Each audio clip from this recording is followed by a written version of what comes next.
Chapter 8. Mishnah, A. All spittle 155 to be found in Jerusalem is considered clean, except such as is found at the upper market, for this place was secluded and those afflicted with venereal diseases were in the habit of going there. Such is the teaching of our mayor.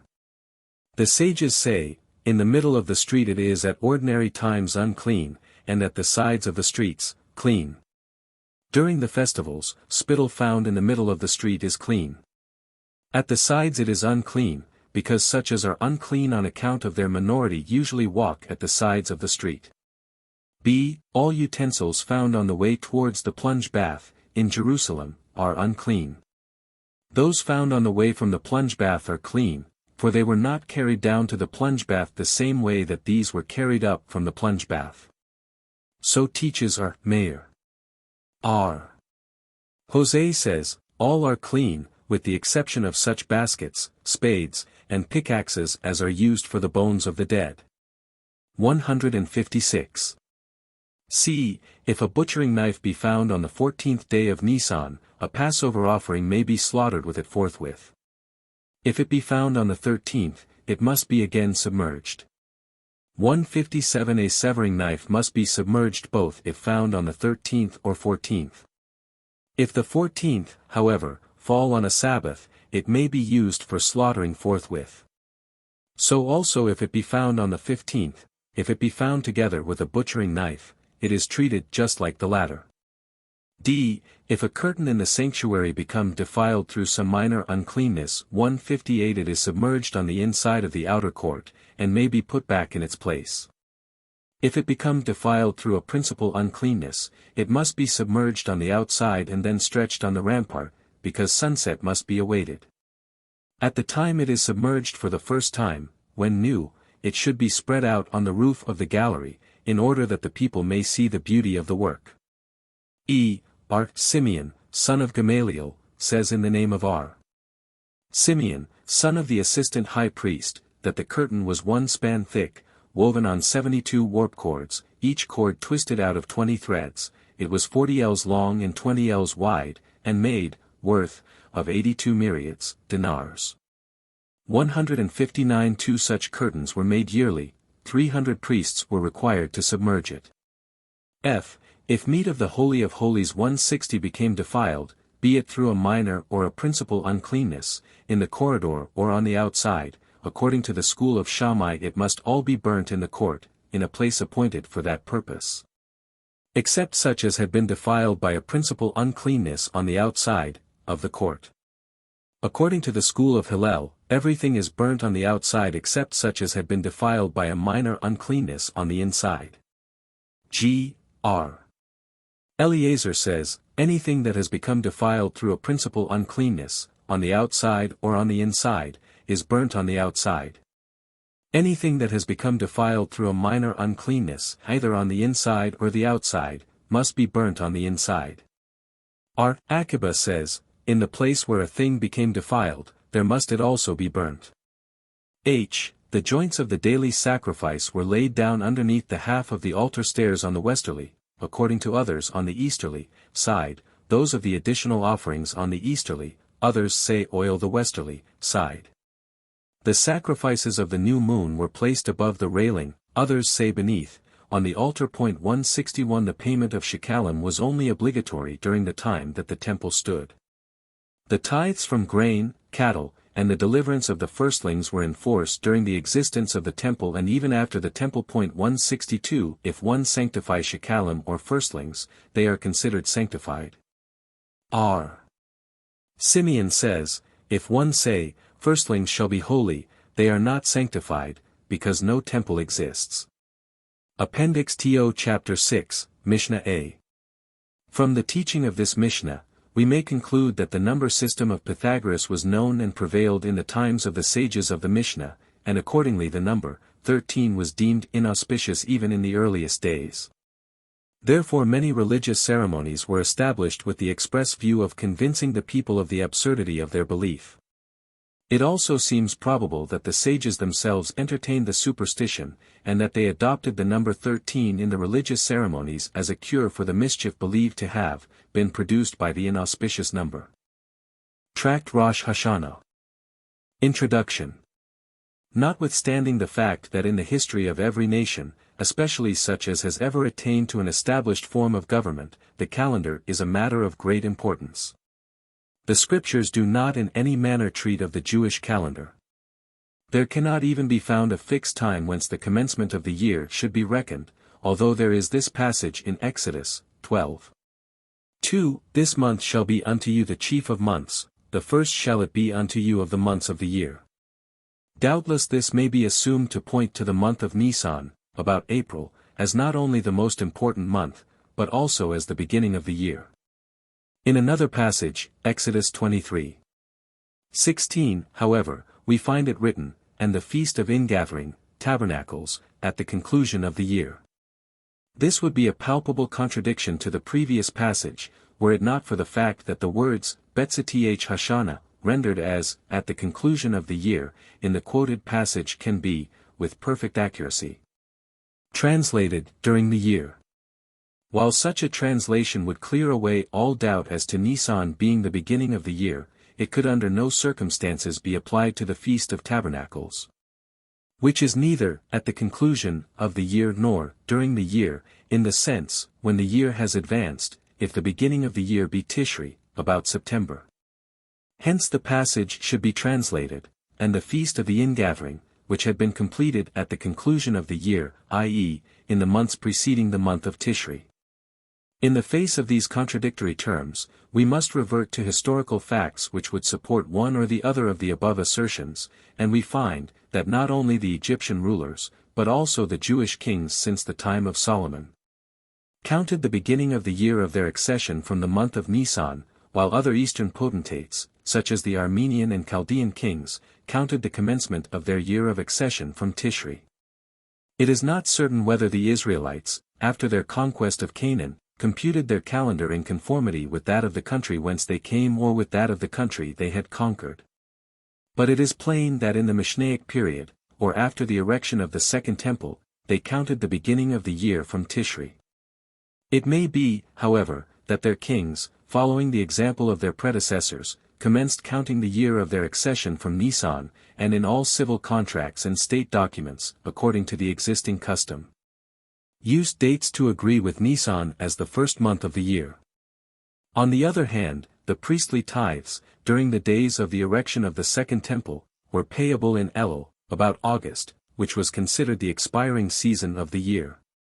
In order to prevent the confusion which might arise from mixing one year's tithes with those of the other, the priestly tithing of fruits was, however, delayed until Shabbat, about February, the time when the fruits had already matured on the trees. In order that the various tithes should not be confused and to prevent the priests and Levites from unduly interfering with the affairs of the people, the prehistoric Mishnah, which always formed the law, in conformity with the existing custom, and not vice versa, 163 found 4 different New Year's days in 4 different months, and, with the object in view of making the custom uniform in all Jewish communities, taught its adherents to observe 4 distinct New Year's days, at the beginning of the 4 respective months in which certain duties were accomplished. Thus the text of the opening Mishnah of this tract, prior to its revision by Rabbi Yehuda Hanassi, read as follows: "There are 4 different New Year's days, viz. the first day of Nisan, the first of Elul, the first of Tishri, and the first of Shebat." The different purposes for which these days were established as New Year's days were well known at that time, and it was therefore deemed unnecessary to specify them. At the time of the new edition of the Mishnah, by Rabbi Yehuda Hanassi, the prince, when the temple was out of existence, and consequently tithes were no more biblically obligatory, the authority of the priests having been abrogated and reverted to the house of David, the great-grandfather of the editor. The latter referring to the first day of Nisan and the first day of Elul as New Year's days, added, by way of commentary, the words, "for kings and cattle tithe." He also cited the opinions of our Eliezer and our Simeon, that the New Year's Day for cattle tithe should not be celebrated separately, but on the general New Year's Day, viz. on the first day of Tishri, as under the then existing circumstances there was no necessity to guard against the confusion of tithes accruing from one year to the other. From this it may be concluded that our Jehuda Hanasi, in citing the above opinions, alluded to them as being in conformity with his own opinion. To that end he also cites the opinions of the schools of Shammai and Hillel respectively. From the statement in the Mishnah to the effect that there are 4 periods in each year on which the world is judged, it appears that in the Mishnaic period the New Year's Day was considered a day of repentance. And since the principal features of repentance are devotion to God and prayers for forgiveness of sin, Rabbi states, in the Mishnah, that devotion is the only requirement during the days of penitence, i.e., the days between New Year's Day and the Day of Atonement. The legend relating that on the New Year's Day books, recording the future of each person, were opened was yet unknown in Rabbi's time. The story told by R. Kruspedai in the name of R. Johanan, that on New Year's Day books are opened, etc., is taken from the Bereitha, which teaches, 3 books are opened on the Day of Judgment. This Bereitha, however, does not refer to the New Year's Day, but to the day of final resurrection, as explained by Rashi, and that R. Kruspedai quotes his story in the name of R. Johanan proves nothing. For in many instances where teachers were desirous of adding weight to their opinions, they would quote some great teacher as their authority. R. Johanan himself permitted this method. After Rabbi Jehuda Hanasi had completed the proper Mishnaic arrangement regarding the number of New Year's days, making the principal one, the Day of Memorial, the 1st of Tishri. After treating upon the laws governing the sounding of the cornet in an exceedingly brief manner, he dwells upon the custom in vogue at the temple of covering the mouth of the cornet or horn with gold, and declares the duty of sounding the cornet properly discharged if a person passing by the house of worship can hear it. He arranges the prayers accompanying this ceremony in a few words, and then dilates at great length upon the Mishnayth treating of the lunar movements by which alone the Jews were guided in the arrangement of their calendar. Upon the manner of receiving the testimony of witnesses, concerning the lunar movements, and upon the phases of the moon as used by Rabban Gamaliel. He then elaborates upon the tradition handed down to him from his ancestors, meaning thereby the undisputably correct regulations, and also upon the statutes ordained by R. Johanan ben Zakkai, enacting that the sages of each generation are the sole arbiters of all regulations and ordinances, and may themselves promulgate decrees even though the basis for such be not found in the Mosaic Code. He also confirms the right of the chief Beth Din, supreme court of law, but not of a lower Beth Din, of each respective period, alone to arrange the order of the holidays, on account of the already apparent discontent of the masses, who were bent upon taking the management of these subjects into their own hands. Thus he dilates upon this feature with the minutest exactness and supports his assertions with the decision of his grandfather Rabban Gamaliel, as well as with the decisions of Rabbi Dosa ben Harkinas and Rabbi Jehoshua, to the effect that each generation has only to look for guidance to the Beth Din existing in its own time, and that the opinion rendered by such a Beth Din is as binding and decisive as that of Moses, even though it appear to be erroneous. Such are the contents of this tract, certainly most important from an historical and archaeological point of view. Proceed, then, and study. Synopsis of Subjects. Chapter 1. Mishnah I. The first Mishnah ordains New Year's days, viz., 4 kings, for the cattle tithe, for ordinary years, and for the planting of trees. A king who ascends the throne on the 29th of Adar must be considered to have reigned 1 year as soon as the 1st of Nisan comes. The exodus from Egypt is reckoned from Nisan. When Aaron died, Sion was still living. He heard that Aaron was dead and that the clouds of glory had departed. The rule about Nisan only concerned the kings of Israel, but for the kings of other nations, they reckoned from Tishri. Cyrus was a most upright king, and the Hebrews reckoned his years as they did those of the kings of Israel. One is guilty of procrastination. Charity, tithes, the gleanings of the field, that which is forgotten to be gathered in the field, the produce of corners of the field. One is culpable if he does not give forthwith that which he has vowed for charity. In the case of charity it must be given immediately, for the poor are always to be found. The Feast of Weeks falls on the 5th, 6th, or 7th of Sivan. How the law against delay affects a woman. In which month is grain in the early stage of ripening? Only in the month of Nisan. It is also the new year for leap year and for giving the half shekels. Congregational sacrifices brought on the 1st of Nisan should be purchased with the shekels raised for the new year.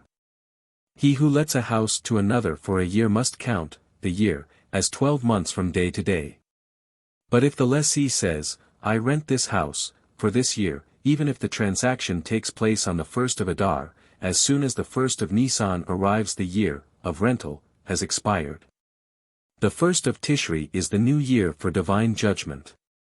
At the beginning of tile year it is determined what shall be at the end of the year. The Supreme Court in heaven does not enter into judgment until the Beth Din on earth proclaims the new moon.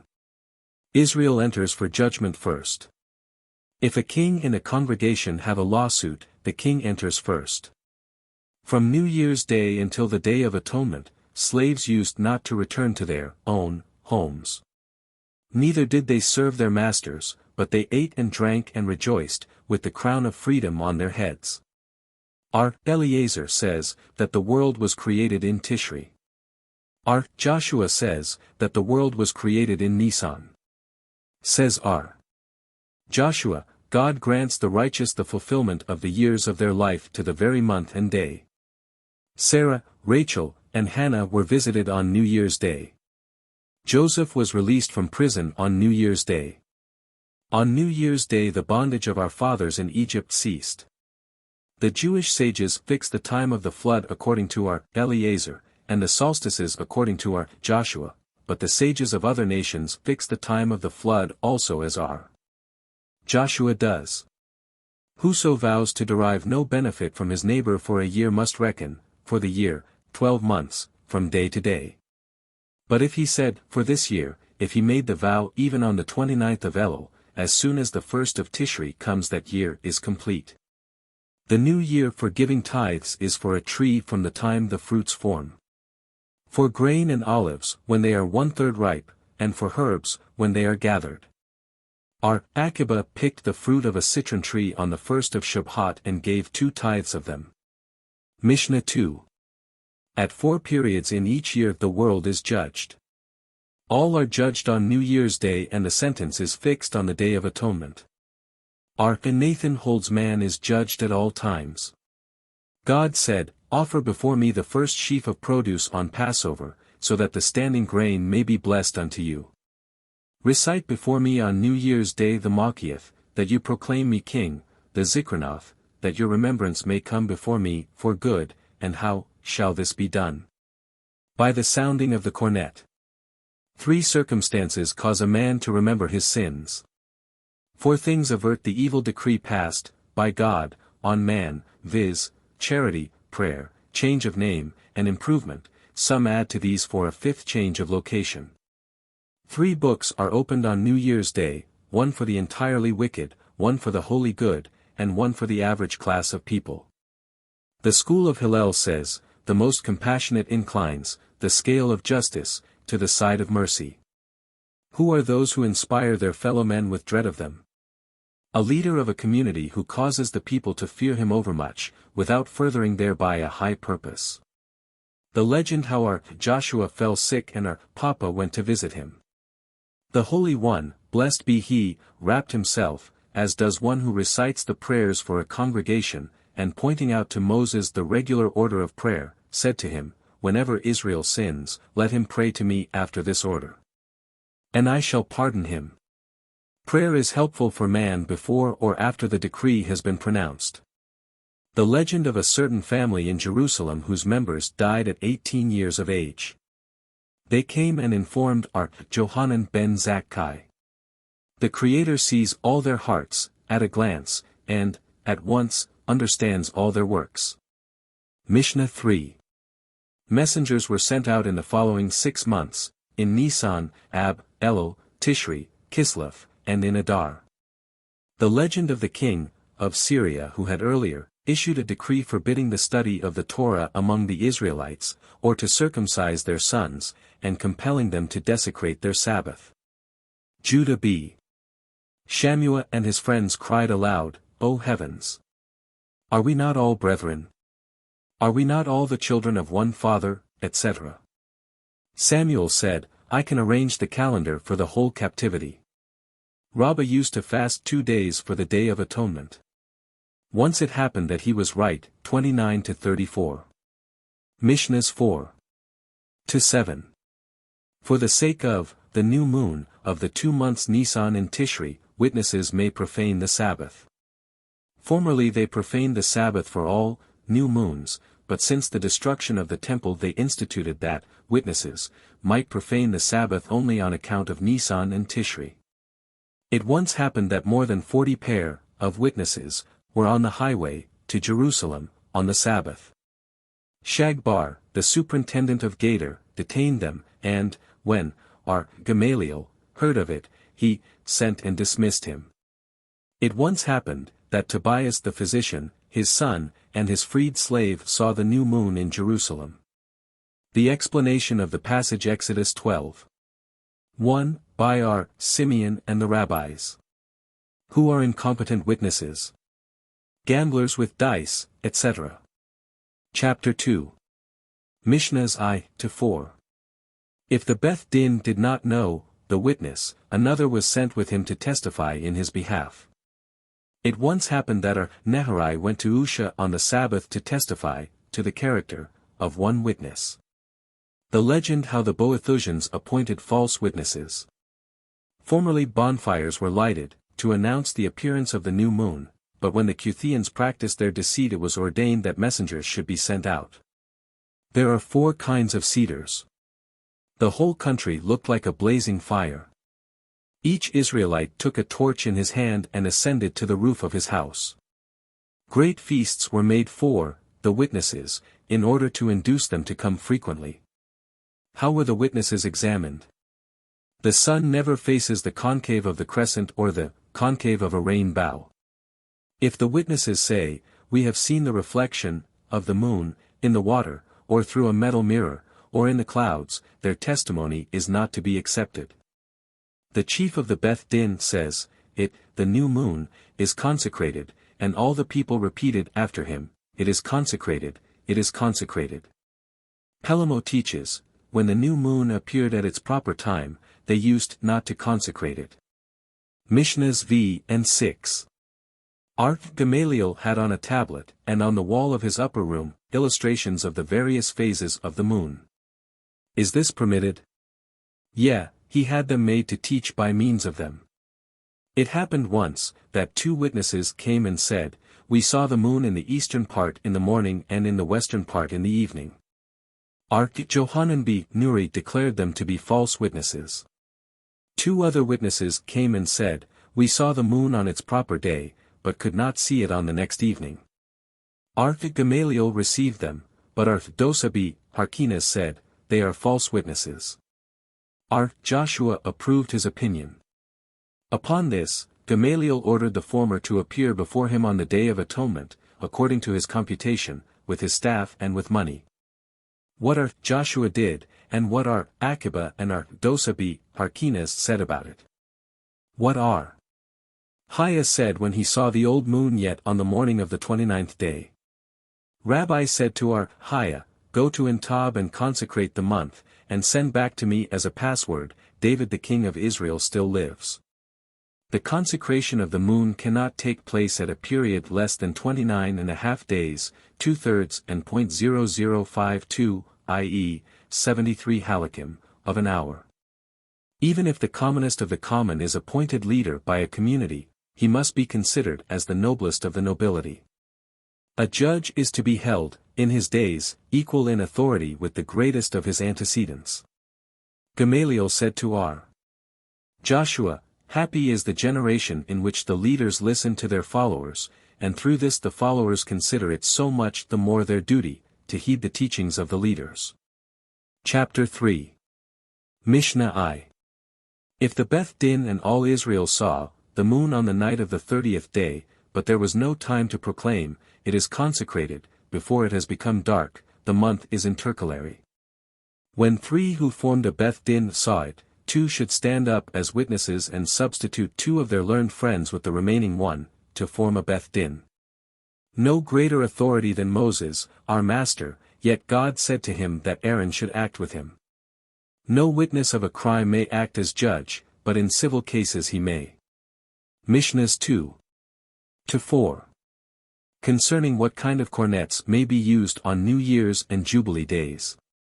Some words in the scripture which the rabbis could not explain, until they heard the people speak among themselves. The cornet used on the New Year was a straight horn of a wild goat, the mouthpiece covered with gold. The Jubilee and the New Year's Day were alike in respect to the sounding of the cornet, and the benedictions, but R. Jehuda's opinion was different. R. Jehuda holds that on New Year's Day the more bent in spirit a man is, and on the Day of Atonement the more upright he is, in his confessions, the better, but R. Levi holds the contrary. On the fast days 2 crooked ram's horns were used, their mouthpieces being covered with silver. According to whom do we nowadays pray, this day celebrates the beginning of thy work, a memorial of the first day. It is unlawful to use a cornet that has been split and afterwards joined together. If one should happen to pass by a synagogue, or live close by it and should hear the cornet, he will have complied with the requirements of the law. If one covered a cornet on the inside with gold it might not be used. If one heard a part of, the required number of, the sounds of the cornet in the pit, and the rest at the pit's mouth, he has done his duty. If one blew the first sound, tikia, and prolonged the second, tikia, as long as 2, it is only reckoned as 1. If one who listened to the sounds of the cornet paid the proper attention, but he that blew the cornet did not, or vice versa, they have not done their duty until both blower and listener pay proper attention. If special attention in fulfilling a commandment or doing a transgression is necessary or not. As long as Israel looked to heaven for aid, and directed their hearts devoutly to their Father in heaven, they prevailed. But when they ceased to do so, they failed. All are obliged to hear the sounding of the cornet, priests, Levites, and Israelites, proselytes, freed slaves, a monstrosity, a hermaphrodite, and one who is half slave and half free. One may not say the benediction over bread for guests unless he eats with them, but he may for the members of the family, to initiate them into their religious duties. Chapter 4. Mishnahs I-4. Regarding if the New Year fall on Sabbath. Where the shofar, cornet, should be blown after the temple was destroyed. What was the difference between Jamnia and Jerusalem? Once it happened that New Year's Day fell on the Sabbath, and all the cities gathered together. Said R. Johanan b. Zakkai to the B'nai Bethra, let us sound the cornet. First, said they, let us discuss. R. Johanan b. Zakkai ordained that the palm branch should everywhere be taken 7 days, in commemoration of the temple.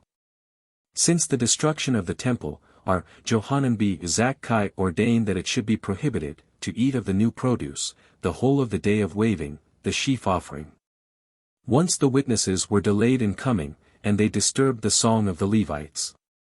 They then ordained that evidence should only be received until, the time of, the afternoon service. Concerning what songs the Levites had to sing every day from the Psalms. What did the Levites sing when the additional sacrifices were being offered on the Sabbath? What did they sing at the Sabbath afternoon service? According to tradition, a corresponding number of times was the Sanhedrin exiled. The witnesses need only go to the meeting place, of the Beth Din. Priests may not ascend the platform in sandals, to bless the people. And this is one of the 9 ordinances instituted by R. Johanan b. Zakkai. Mishnah V regarding the order of the benedictions on New Year's Day at the morning prayer, additional prayers, and at what time the cornet must be blown, etc. What passages from the scriptures are selected for additional prayers on New Year's Day? To what do the 10 scriptural passages used for the Makkiyah correspond? How many passages must be recited from Pentateuch, Prophets, and Hagiographa? We must not mention the remembrance of the individual, in the Zikranath, even if the passage speaks of pleasant things. What are the passages which must be said in the benediction of Makkiyah, Zikranath, and the Shafroth? R. Elazar b. R. Jose says, the Vatican used to conclude with a passage from the Pentateuch. Hear, O Israel, the Lord our God is our Lord, may be used in the Machiath. The second of those who act as ministers of the congregation on the feast of New Year shall cause another to sound the cornet on days when the Hallel, service of praise, Ps. Xi, Xvi, is read.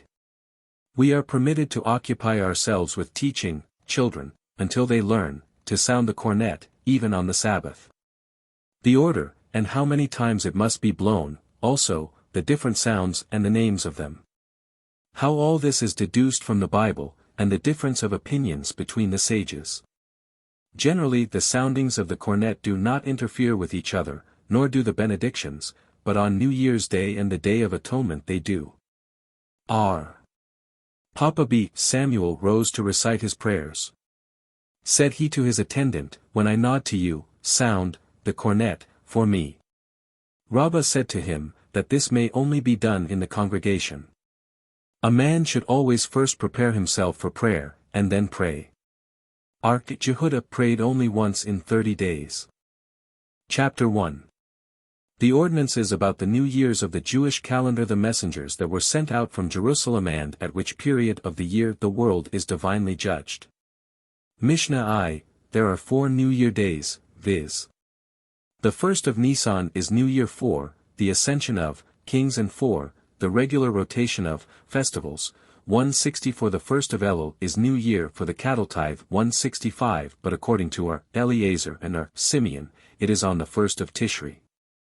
The first of Tishri is New Year's Day, for ordinary years, and for sabbatic years 166 and jubilees, and also for the planting of trees 167, and for herbs. 168 on the first day of Shabbat is the New Year for trees. 169 according to the school of Shammai. But the school of Hillel says it is on the 15th of the same month. 170. Gemara, 4 Kings. Why is it necessary to appoint such a day? Let every king count the day of his ascension to the throne as the beginning of his year. Said R. Hista, on account of documents. So that in the case of mortgages, one may know which is the first and which is the second by means of the year of the king's reign mentioned in the documents. The rabbis taught, a king who ascends the throne on the 29th of Adar must be considered to have reigned 1 year as soon as the first of Nisan comes. But if he ascends the throne on the first of Nisan, he is not considered to have reigned 1 year until the first of Nisan of the following year. From this we infer, that only Nisan is the commencement of years for kings, or the civil new year, that even a fraction of a year is considered a year. And that if a king ascends the throne on the first of Nisan, he is not considered to have reigned 1 year until the next first of Nisan, although he may have been elected in Adar. The Bereitha teaches this lest one say that the year should be reckoned from the day of election, and therefore the king would begin his second year, on the first of Nisan following. The rabbis taught, if a king die in Adar, and his successor ascend the throne in Adar, documents may be dated either, the last year of the dead king or the first year of the new king. If a king die in Nisan, and his successor ascend the throne in Nisan, the same is the case. But if a king die in Adar, and his successor does not ascend the throne until Nisan, then the year ending with Adar should be referred to as the year of the dead king, and from Nisan it should be referred to as that of his successor. 171 Is this not self-evident? The case here mentioned refers to an instance where the new king was a son of the deceased, and, while ascending the throne in Nisan, had been elected in the month of Adar, and being the king's son. It might be assumed that he was king immediately after his election, and thus the following first of Nisan would inaugurate the second year of his reign. He comes to teach us that such is not the case. Ark Johanan says, whence do we deduce that we reckon the commencement of years, for the reign of kings, only from Nisan? Because it is written, 1 Kings 6. 1, And it came to pass in the 480th year after the going forth of the children of Israel out of the land of Egypt, in the 4th year of the month Ziv, which is the second month of the reign of Solomon over Israel. Thus the scriptures establish an analogy between the reign of Solomon and the exodus from Egypt. As the exodus from Egypt is reckoned from Nisan, so also is the reign of Solomon reckoned from Nisan. But how do we know that the Exodus even should be reckoned from Nisan? Perhaps we should reckon it from Tishri. This would be improper, for it is written, Num. 33. 38, And Aaron, the priest, went up into Mount Hor at the commandment of the Lord, and died there, in the 40th year after the children of Israel were come out of the land of Egypt, on the first day of the 5th month. And it is written, Dut. I. 3, And it came to pass in the 40th year, in the 11th month, on the first day of the month, Moses spake, etc. Since he mentions the 5th month, which is certainly Abh, and he speaks of Aaron's death as happening in the 40th year, and not the 41st year, it is clear that Tishri is not the beginning of years, for kings. This argument would be correct as far as the former, Aaron's, case is concerned, for the text specifically mentions, 40 years after, the Exodus, but in the latter, Moses, case, how can we tell that, the 40th year, means from the Exodus? Perhaps it means, the 40th year, from the raising of the tabernacle in the wilderness. From the fact that our Papa stated further on, that the 20th year is mentioned twice for the sake of a comparison by analogy, we must assume that the analogy of expression, the 40th year, mentioned in connection with both Aaron and Moses, signifies also 172 as in the former case it means 40 years from the time of the Exodus, so also in the latter case. But whence do we know that the incident that took place in Abh, the death of Aaron, happened before the speech of Moses, which is related as happening in Shabbat? Perhaps the Shabbat incident happened first. It is not reasonable to suppose this, for it is written, Deuteronomy I. 4, after he had slain Sihon the king of the Amorites, and when Aaron died Sihon was still living. Thus it is written, Num. 21. 1, And the Canaanite, the king of Arad, heard. What did he hear? He heard that Aaron was dead, and that the clouds of glory had departed, and he thought that a sign that permission was given from heaven to fight against Israel. 173 How can we make any such comparison? In the one place it speaks of the Canaanite, and in the other of Sihon. We have learned in a Buratha that Sihon, Arad, and the Canaanite are identical. This opinion of R. Johanan is quite correct, for we find that a Buratha quotes all the verses that he quotes here, and arrives at the same conclusion. R. Hista says, the rule of the Mishnah that the year of the kings begins with Nisan refers to the kings of Israel only, but for the kings of other nations it commences from Tishri. As it is said, Nay I. 1. The words of Nehemiah, the son of Hakaliah. And it came to pass in the month of Kislev, in the 20th year, etc. And it is written, Ibid 2. 1. And it came to pass in the month Nisan, in the 20th year of Artaxerxes the king, etc. Since Hanani stood before Nehemiah in Kislev, and the Bible speaks of it as the 20th year, and since Nehemiah stood before the king in Nisan, and the text calls it also the 20th year. It is clear that the new year, for the non-Jewish king, Artaxerxes, is not Nisan, or in the latter case he would have spoken of the 21st year. This would be correct as far as the latter quotation is concerned, for it specifically mentions Artaxerxes, but in the former verse how do we know that it refers to Artaxerxes? Perhaps it refers to another event altogether. Says R. Papa, since in the first passage we read, the 20th year, and in the second we read, the 20th year, we may deduce by analogy that as in the one case Artaxerxes is meant, so is he meant also in the other. But how do we know that the event, recorded as having occurred in Kislev, and not the Nisan incident, happened first? This we know from a Beratha, where it reads, the same words which Hanani said to Nehemiah in Kislev, the latter repeated to the king in Nisan, as it is said, Nei 1, 2, the words of Nehemiah, son of Hakaliah. And it came to pass in the month of Kislev, in the 20th year, as I was in Shushan the capital, that Hanani, one of my brethren came, and certain men of Judah, and the gates thereof are burned with fire. And it also said, Nay 2. 1-6, and it came to pass in the month of Nisan, in the 20th year of Artaxerxes the king, that wine was before him, so it pleased the king to send me, and I set him a time. R. Joseph raised an objection. It is written, Haggai 2:10, in the 24th day of the 6th month, in the 2nd year of Darius. And it is also written, Ibid. In the 2nd year, in the 7th month, in the 120th day of the month. 174. If the rule is that Tishri, the 7th month, is the beginning of years for non-Jewish kings, should not the text read, in the 3rd year of Darius, instead of the 2nd year?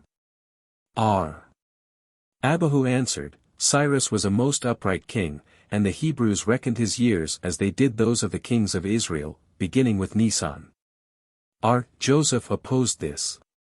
First, if that were so, there are texts that would contradict each other, for it is written, Ezra 6:15, and this house was finished on the 3rd day of the month Adar, which was in the 6th year of the reign of Darius the king. And we have learned in a Beretha, at the same time in the following year Ezra and the children of the captivity went up from Babylon, and the Bible says about this, Ezra 7:8, and he came to Jerusalem in the 5th month in the 7th year of the king.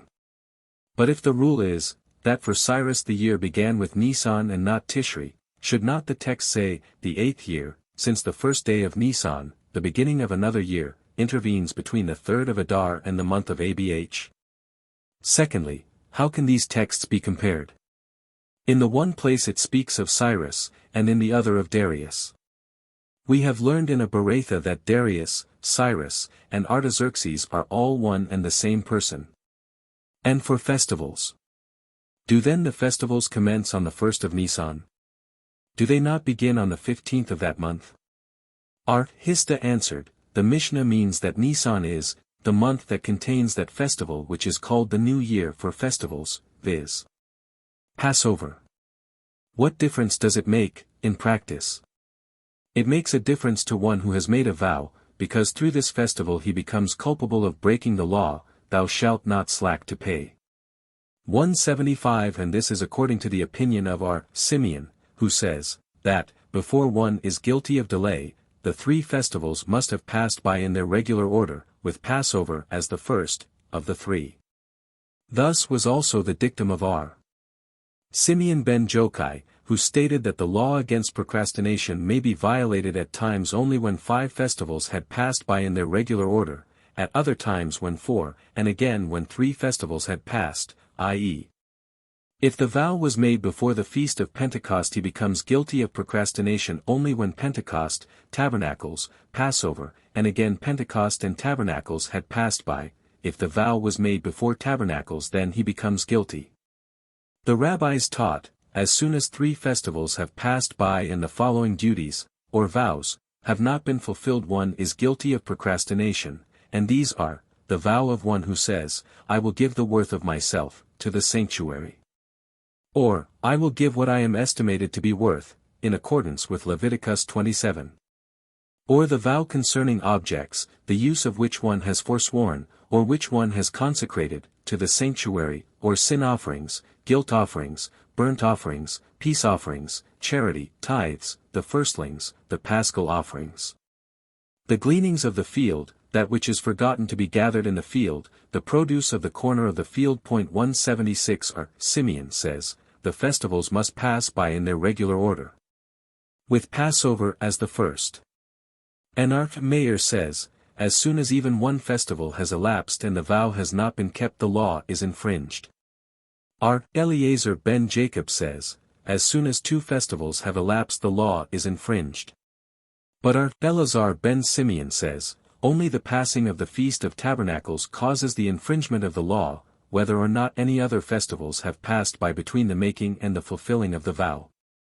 What is the reason of the first Tana? Since in Deuteronomy 16, the text has been speaking of the 3 festivals. Why does it repeat, on the Feast of Unleavened Bread, on the Feast of Weeks, and on the Feast of Tabernacles? This signifies that when Tabernacles, Passover, Pentecost, and again Tabernacles had passed, but if the vow was made before Passover, then the man becomes guilty if he allows the 3 festivals to pass by in their regular order.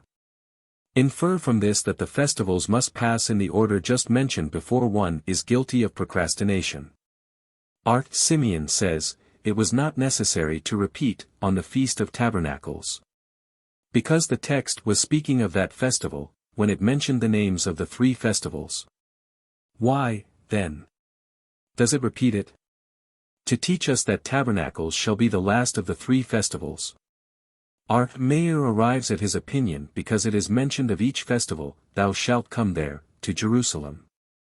And ye shall bring there, your vows, and this being said of each festival, if one elapses and the vow is not brought, then the law against delay is infringed. The reason of our Eliezer ben Jacob is that the passage, Num. 29:39, runs, these shall ye offer to the Lord on your appointed feasts. And the minimum of the plural word feasts is 2. On what does our Eleazar b. Simeon base his opinion? We have learned in the following Beratha, the Feast of Tabernacles should not have been mentioned in Deuteronomy 16:16. Since the preceding passages of that chapter were treating of that feast. Why, then, was it mentioned? To indicate that that particular feast, Tabernacles, is the one that causes the infringement of the law. What do our Mayor and our Eliezer ben Jacob deduce from the superfluous passage, on the Feast of Unleavened Bread, on the Feast of Weeks, and on the Feast of Tabernacles? They use this verse, according to our Eleazar, who says in the name of our Oshea, who said, whence do we know that the law of compensation 177 applies to the Feast of Weeks, although the feast is only 1 day?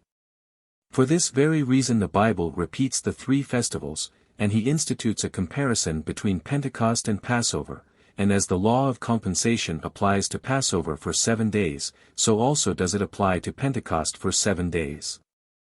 Why, then, do the Scriptures find it necessary to repeat the words, in the Feast of Tabernacles? To compare it with the Feast of Passover, as during Passover it was obligatory to stay overnight, in Jerusalem, so was it also necessary during the Feast of Tabernacles. But how do we know that it was obligatory during the Feast of Unleavened Bread? It is written, Deuteronomy 16:7, thou shalt turn in the morning, after staying overnight, and go unto thy tents. Whence do we deduce this? The rabbis taught, it is written, Deuteronomy 23:22, when thou shalt vow a vow unto the Lord thy God, thou shalt not delay to pay it. Perhaps these words only apply to a vow. How do we know that they may also be applied to a voluntary offering?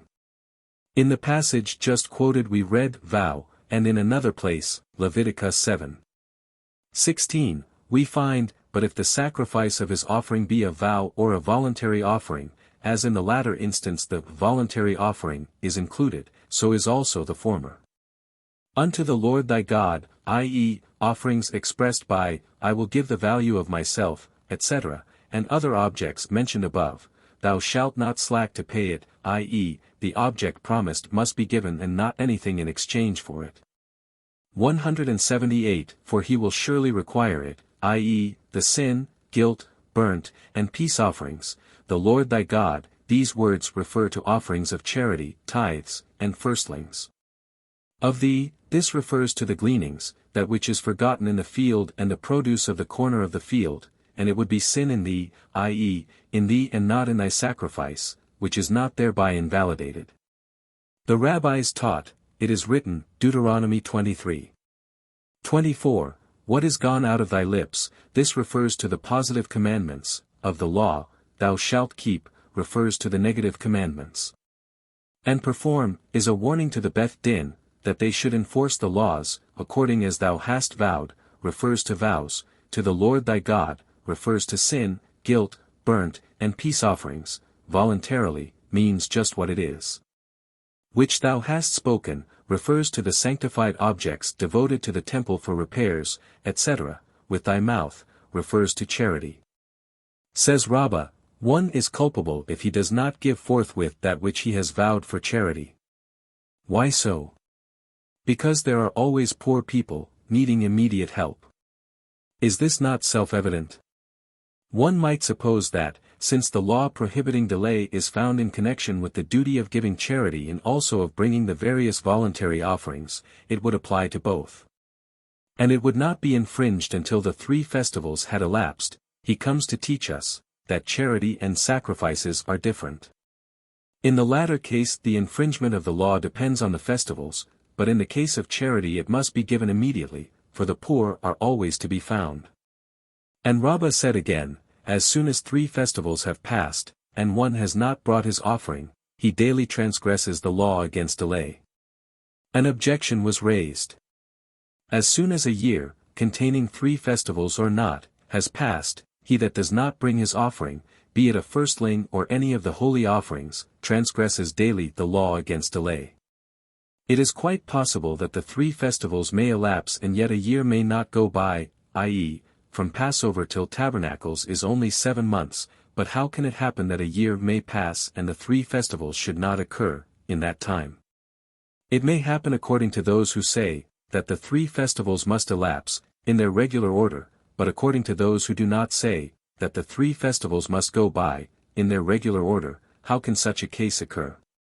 This would be correct according to Rabbi, who holds that the intercalary month 179 is not a part of the year, and it occurs in a leap year, when one consecrates anything, to the temple, after the feast of Passover.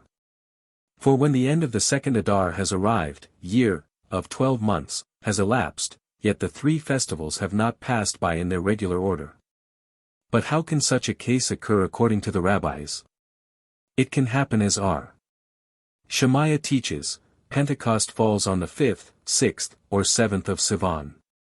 How is this possible? In a year when the months of Nisan and Iyar have 30 days each, Pentecost falls on the 5th of Sivan. When they each have 29 days, Pentecost falls on the 7th of Sivan, but when the one has 29 days and the other has 30 days, Pentecost falls on the 6th of Sivan. Zerah asked, how does the law against delay affect an heir? Shall we argue that the law says, Deuteronomy 23:22, when thou shalt vow, i.e., the testator has vowed, but the heir has not vowed, consequently the law does not apply to him, or shall we infer from the passage, Deuteronomy 12:5, 6, and thither shalt thou come, and ye shall bring, that the heir, who is obliged to come, is also in duty bound to bring with him, the objects vowed by the testator. Come and hear. Haya taught, it is written in this connection, Dut. 23:22, of the, i.e., from the one who vowed, and this excludes the heir. But did we not say above that these words refer to the gleanings, etc.? The text uses the word miyamak, of the, which we can explain to mean both the successor and the gleanings, etc., i.e., all that comes, of the. Zerah also asked, how does the law against delay affect a woman? Shall I say that since she is not obligated to appear, in Jerusalem, the law does not apply to her? Or perhaps it is her duty to go there because she is included in the law, to rejoice? Certainly, answered Abai, she is bound by this law because it is her duty to rejoice. The schoolmen asked, from when do we count the beginning of the year for a firstling? Answered Abai, from the moment it is born, but Ahabi. Jacob said, from the moment it is acceptable as an offering, i.e., when it is 8 days old, Leviticus 22:27, they do not differ, for the former rabbi refers to an unblemished animal and the latter to one with a blemish. May, then, a blemished animal be eaten, on the day of its birth? Yes, if we are sure it was born after the full period of gestation. The rabbis taught, the 1st of Nisan is the new year for, arranging the months, for, appointing, leap years, for giving the half shekels, and, some say, also for the rental of houses. Whence do we know, that it is the new year, for months? From the passage, X 12:2, where it is written, this month shall be unto you the beginning of months, it shall be the 1st month of the year to you. It is also written, Deuteronomy 16:1, observe the month of Abib, early stage of ripening. In which month is grain in the early stage of ripening? I can say only Nisan, and the law calls it the 1st. Could I not say Adar, when the grain begins to shoot up?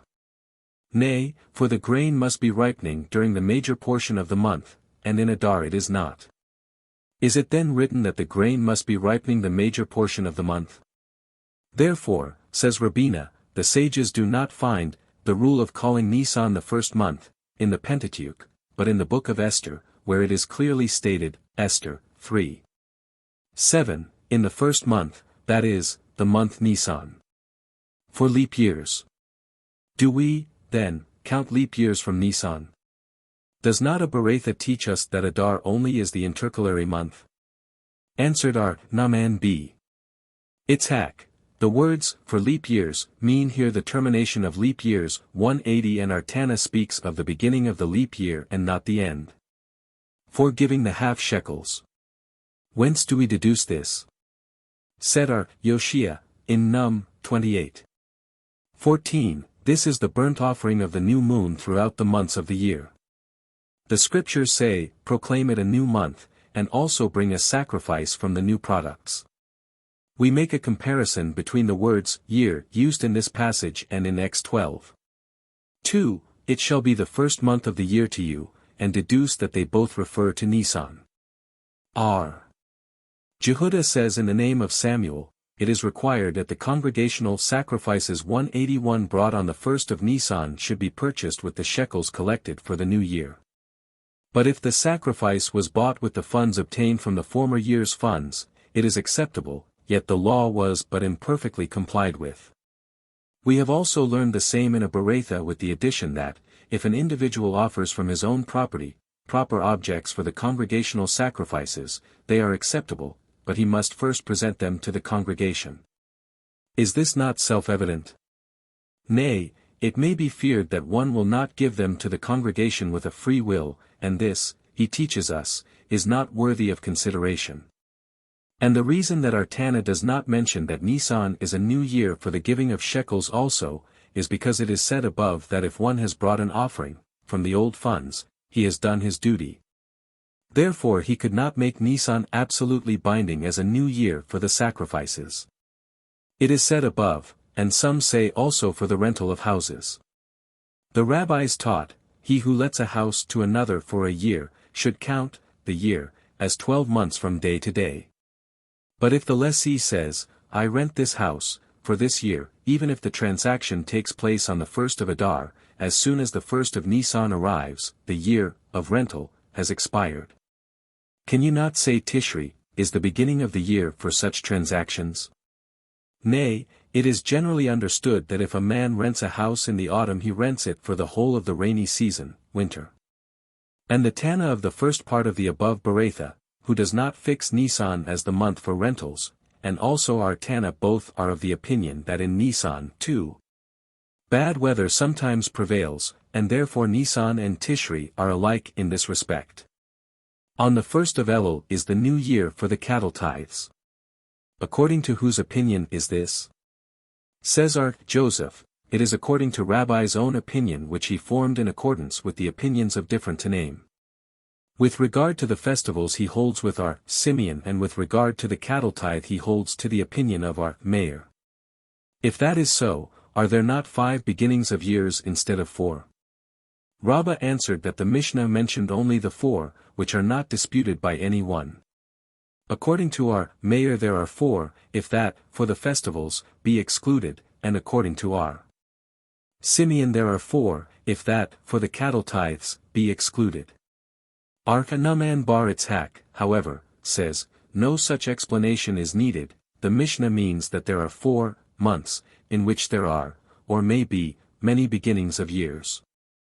According to our Eliezer and our Simeon it is on the 1st of Tishri.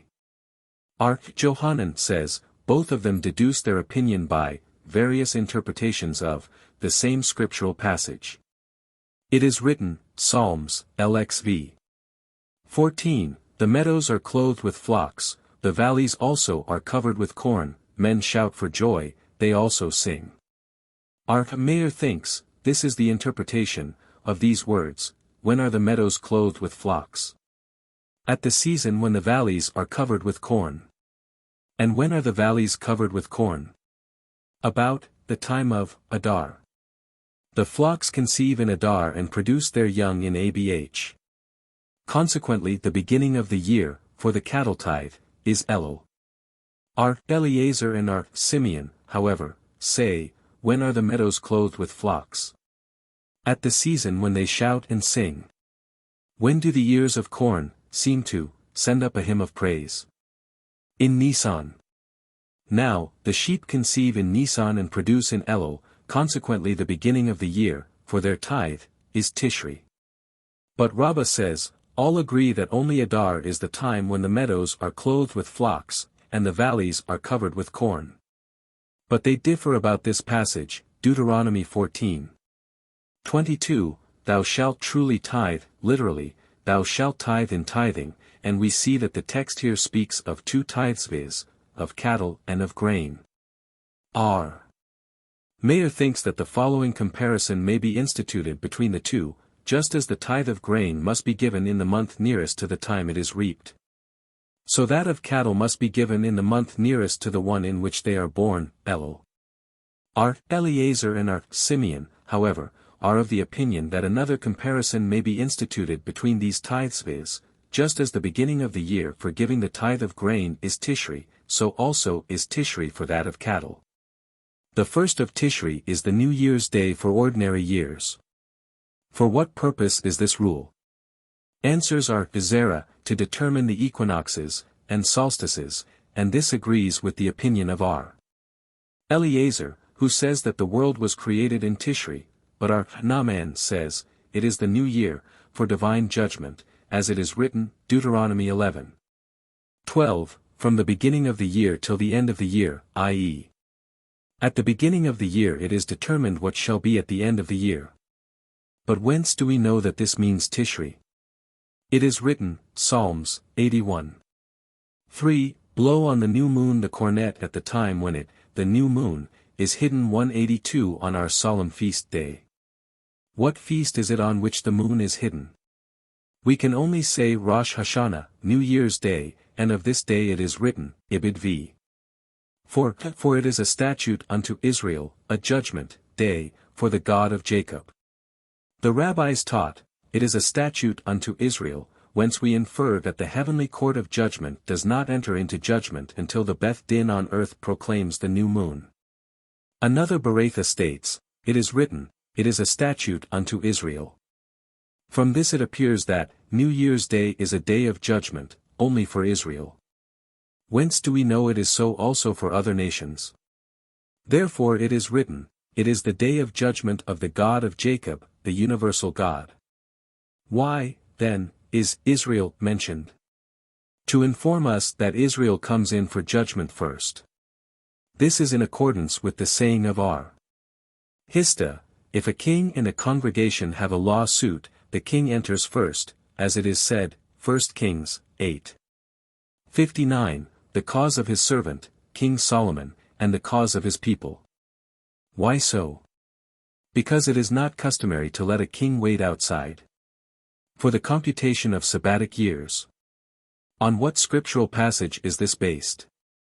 On Leviticus 25:4, which reads, but in the 7th year there shall be a Sabbath of rest unto the land, and he deduces, that it means Tishri, by analogy from the word, year, in this passage and in the following, from the beginning of the year, Deuteronomy 11:12, which surely refers to Tishri.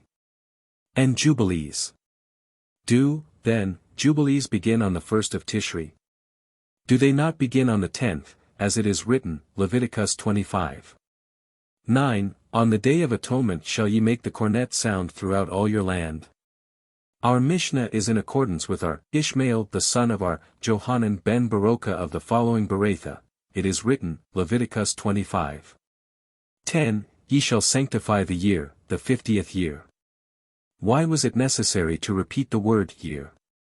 Because in the same connection it is said, Ibid 9, on the day of atonement shall ye make the cornet sound, and one might suppose that the Jubilee is sanctified only from the day of atonement, and not before. Therefore the word year is repeated to teach us that by the words, ye shall sanctify the 50th year, is meant, that from the very beginning of the year the Jubilee commences to be consecrated. From this our Ishmael the son of our Johanan b. Beroka says, from New Year's Day until the Day of Atonement slaves were not wont to return to their own homes, neither did they serve their masters, but they ate and drank and rejoiced with the crown of freedom on their heads. As soon as the Day of Atonement arrived, the Beth Din ordered the cornet to be blown and the slaves returned to their own homes, and estates reverted to their original owners. We have learned in another Beretha, it is a jubilee, Job Hel High. What is meant by these superfluous words? Since it is said, Leviticus 25:10, and ye shall sanctify the 50th year, one might think that, as at the beginning of the year the Jubilee commences to be sanctified, the sanctification should be extended to the Day of Atonement, after the end of the year. And be not surprised at such a teaching, since it is customary to add from the non-sanctified to the sanctified. Hence the necessity of the words in the passage, next to that quoted above, Leviticus 25:11, a Jubilee shall that 50th year be unto you, i.e., the 50th year shall be hallowed, and not the 51st, but the rabbis, whence do they derive the regulation that the 51st year is not sanctified? Because it is plainly written the 50th year and not the 51st. This excludes the opinion of our Jehuda, who holds that the Jubilee year is added at the beginning and end. 183 The rabbis taught, Job Hel High, it is a Jubilee, even if the people have not relinquished their debts, even if the cornet is not sounded. Shall we also say even if slaves are not released? Hence the word high is used to indicate that only when the slaves are released it is a jubilee, so says our Jehuda. Our Jose says, it is a jubilee, even if debts are not relinquished and slaves are not released.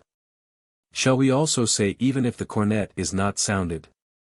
Hence the word high is used, and means the sounding of the cornet. Since one passage includes all that is prescribed, and the other passage exempts certain regulations, why should we say it is a jubilee even if they have not released slaves, but that it is not a jubilee if they failed to sound the cornet? Because it is possible that sometimes a jubilee may occur, and yet there are no Hebrew slaves to release, but a jubilee can never occur without the sounding of the cornet, for a cornet can always be found. Another explanation is that the sounding of the cornet is the duty of the Beth Din, and it will never fail to perform it, while the releasing of slaves is the duty of the individual, and we cannot be sure that he will perform it. Is not the first explanation satisfactory, that he gives this additional explanation? It may not be satisfactory to some who might say that it is impossible that not one Hebrew slave should be found somewhere to be released. Therefore, the Beretha adds that the blowing of the cornet is the duty of the Beth Din, and they will not fail to perform it. Our Hayabi Abba, however, said in the name of our Johanan, the foregoing are the words of our Jehuda and our Jose. But the masters hold that all three conditions may prevent the fulfillment of the law, because they hold that the word high, Leviticus 25:10, should be explained as to the subjects mentioned in the passage in which it occurs, and in the preceding and the following passages also, and in the passage immediately following the high is said, fields reverted to their original owners. This, then, also constitutes one of the three conditions. But is it not written, a jubilee, which certainly means to add something not mentioned previously? This additional word refers to the lands outside of Palestine, where the jubilee must also be enforced. If so, what then is the intent of the words, throughout the land? They lead us to infer, that at the time when, under a Jewish government, liberty is proclaimed throughout the land, Palestine, it should be proclaimed outside the land. But if it is not proclaimed in the land, it need not be proclaimed outside the land. And also for the planting of trees. Whence do we deduce this? From Leviticus 19:23, where it is written, 3 years shall it be as uncircumcised, and also, Ibid. 24, but in the 4th year. We compare the term year used here with that of Deuteronomy 11:12, from the beginning of the year, and deduce by analogy that they both mean Tishri. The rabbis taught, for one who plants, slips or grafts, trees, in the 6th year, the year before the Sabbatic year, 30 days before the New Year's Day, as soon as the first of Tishri arrives, a year is considered to have passed. And he is permitted to use, during the Sabbatic year, the fruits they may produce, but less than 30 days are not to be considered a year, and the fruits may not be used, but are prohibited until the 15th of Shabbat. Whether it be because they come under the category of uncircumcised or under the category of fourth-year planting, Lev. 19, 23, 24. Whence do we deduce this? Our Chaya bar Abba said in the name of our Johanan or our Janai, the verse says, Leviticus 19. 24, 25, and in the fourth year. And in the fifth year, i.e. It may happen that in the fourth year, from the planting, the fruit, is prohibited because it is still uncircumcised, and in the fifth year, from the planting, because it is still the product of the fourth year. We have learned our. Eliezer says, in Tishri the world was created, the patriarchs Abraham and Jacob were born and died, Isaac was born on the Passover. On New Year's Day Sarah, Rachel, and Hannah were visited with the blessing of children, Joseph was released from prison, and the bondage of our fathers in Egypt ceased. In Nisan our ancestors were redeemed from Egypt, and in Tishri we shall again be redeemed. Arth Jehoshua says, in Nisan the world was created, and in the same month the patriarchs were born, and in Nisan they also died. Isaac was born on the Passover, on New Year's Day Sarah, Rachel, and Hannah were visited, Joseph was released from prison, and the bondage of our fathers in Egypt ceased. In Nisan our ancestors were redeemed from Egypt, and in the same month we shall again be redeemed. We have learned in a Beretha our Eliezer says, whence do we know that the world was created in Tishri? From the scriptural verse, in which it is written, Gen 11, and God said, let the earth bring forth grass, the herb yielding seed, and the fruit tree, etc. In what month does the earth bring forth grass, and at the same time the trees are full of fruit? Let us say Tishri, and that time of the year, mentioned in Genesis, was the autumn. The rain descended and the fruits flourished, as it is written, Gen 2. 6, but there went up a mist from the earth, etc. Arth Jehoshua says, whence do we know that the world was created in Nisan? From the scriptural verse, in which it is written, Gen 12, and the earth brought forth grass, and herb yielding seed, and the tree yielding fruit, etc. In which month is the earth covered with grass, and at the same time, the trees bring forth fruit?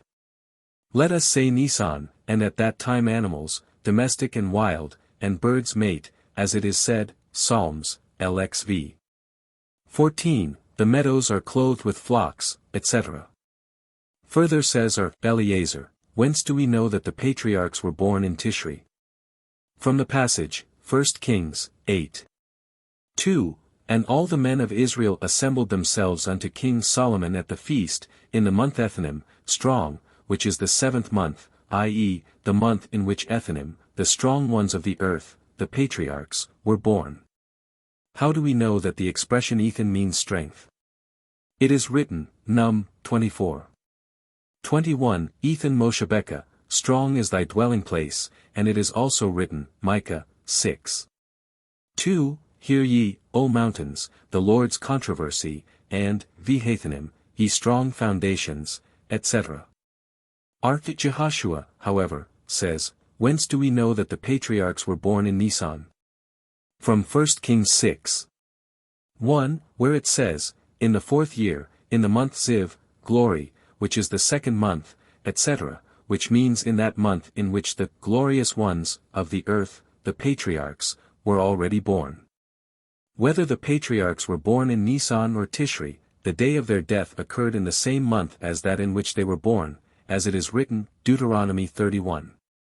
2, Moses said, I am 120 years old today. The word today implies, just this day my days and years are complete, for the Holy One, blessed be He, grants the righteous the fulfillment of the years of their life to the very month and day. As it is said, the number of thy days will I make full, X.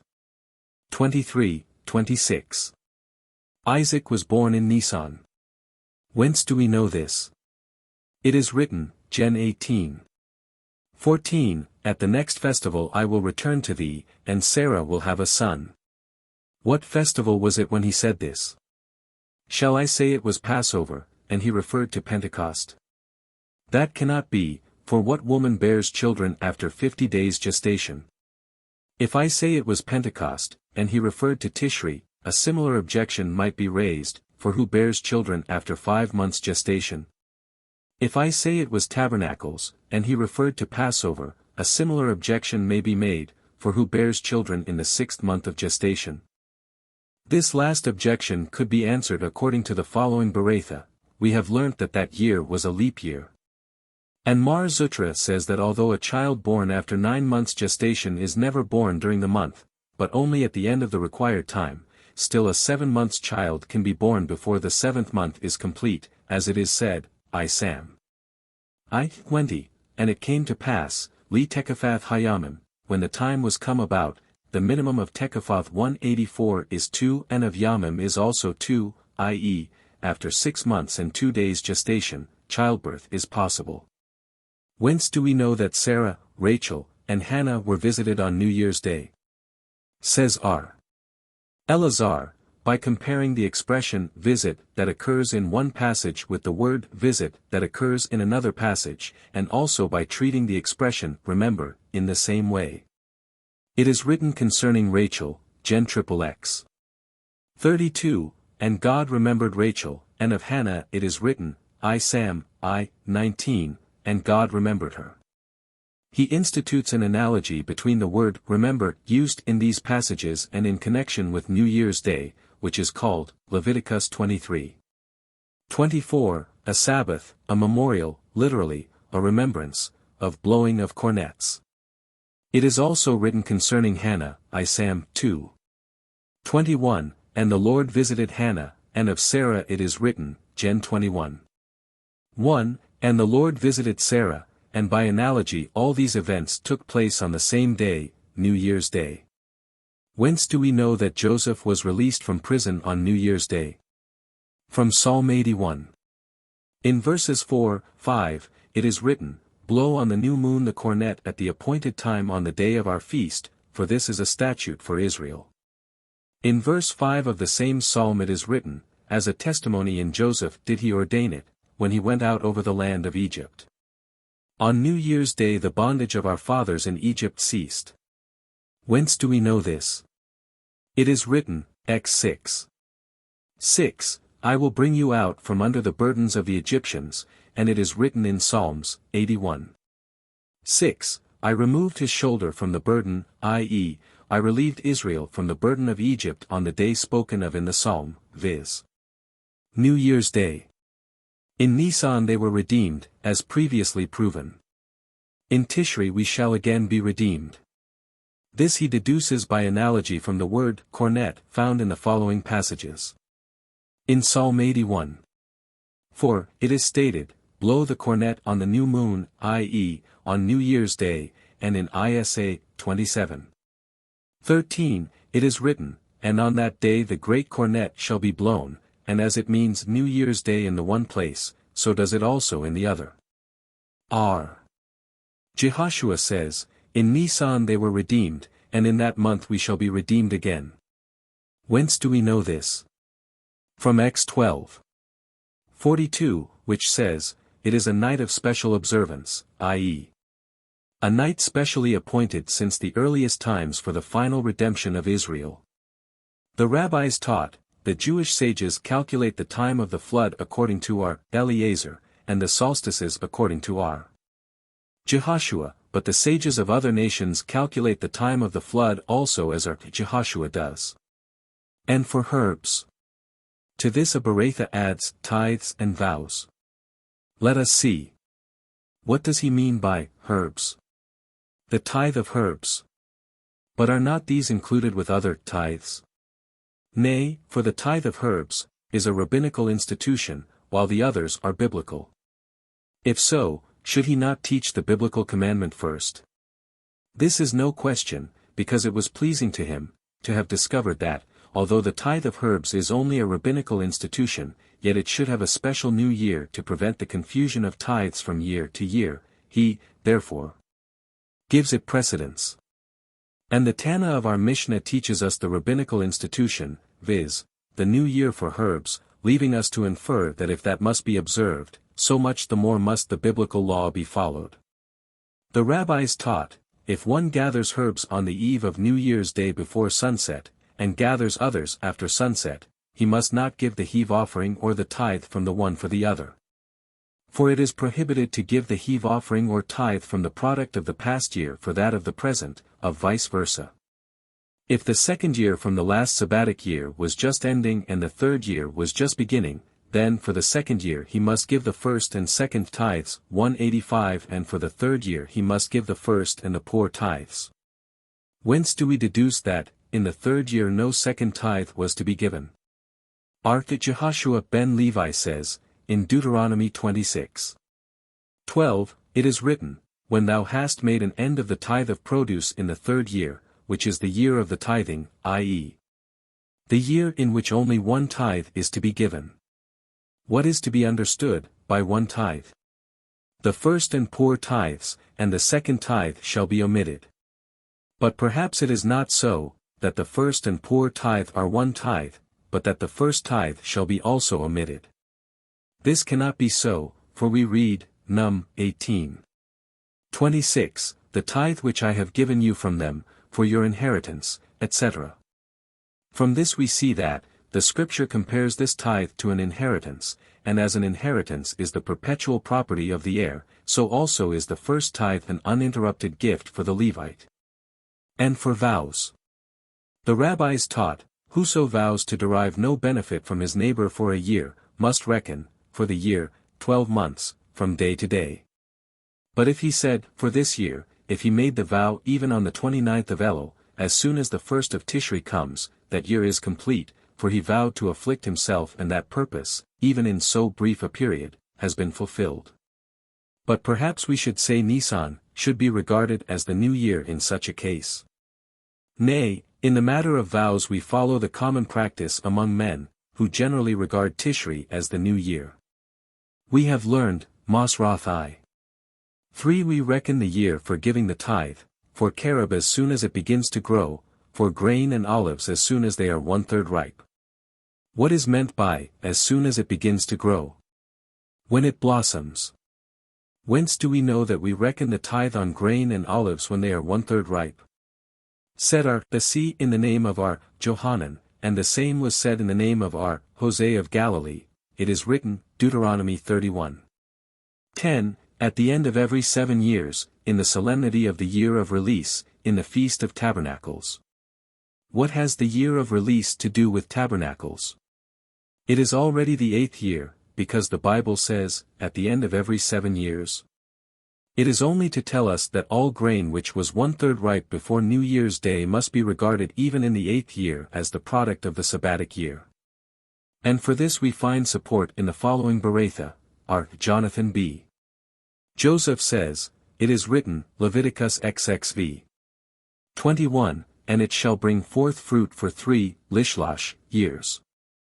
Do not read lishlosh for 3, but in this case read lishlish for a third, i.e., it is considered produce when it is a third ripe. But this verse is required for its own particular purpose. There is another verse, Ibid 22, and when ye sow in the 8th year, then shall ye eat of the old harvest. Until the 9th year, until its harvest come in, shall ye eat of the old store. We have learned in a Mishnah, Shabith, 2:7 rice, millet, poppies, and lentils which have taken root before New Year's Day come under the category of tithes for the past year, and therefore one is permitted to use them during the sabbatic year.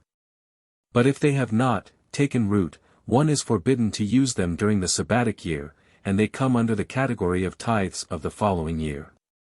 Says Rabbah, let us see.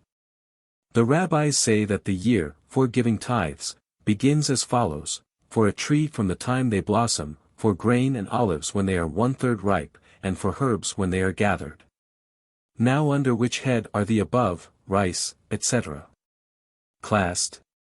After consideration Rabbah remarked, since these do not all ripen simultaneously, but are gathered little by little, the rabbis are right when they say they are tithable from the time they take root.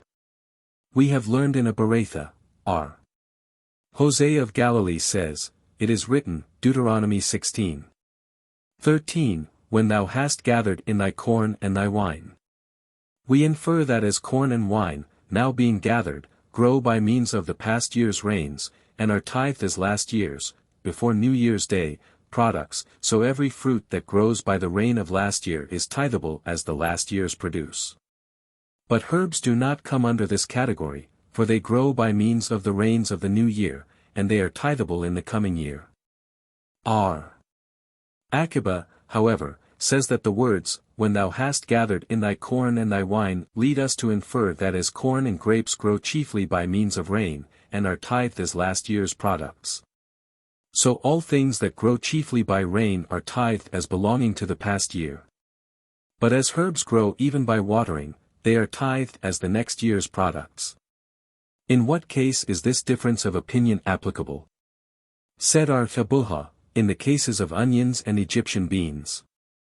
For a Mishnah says, onions and Egyptian beans which have not been watered for 30 days before New Year's Day are tithed as last year's products, and are allowed to be used during the Sabbatic year, but if they have been watered, then they are prohibited during the Sabbatic year and are tithed as next year's products. On the 1st of Shabbat is the new year for trees. Why so? Said our Elazar, in the name of our Ashia, because at that date the greater part of the early rains have fallen, although the greater part of the Tekefah is yet to come.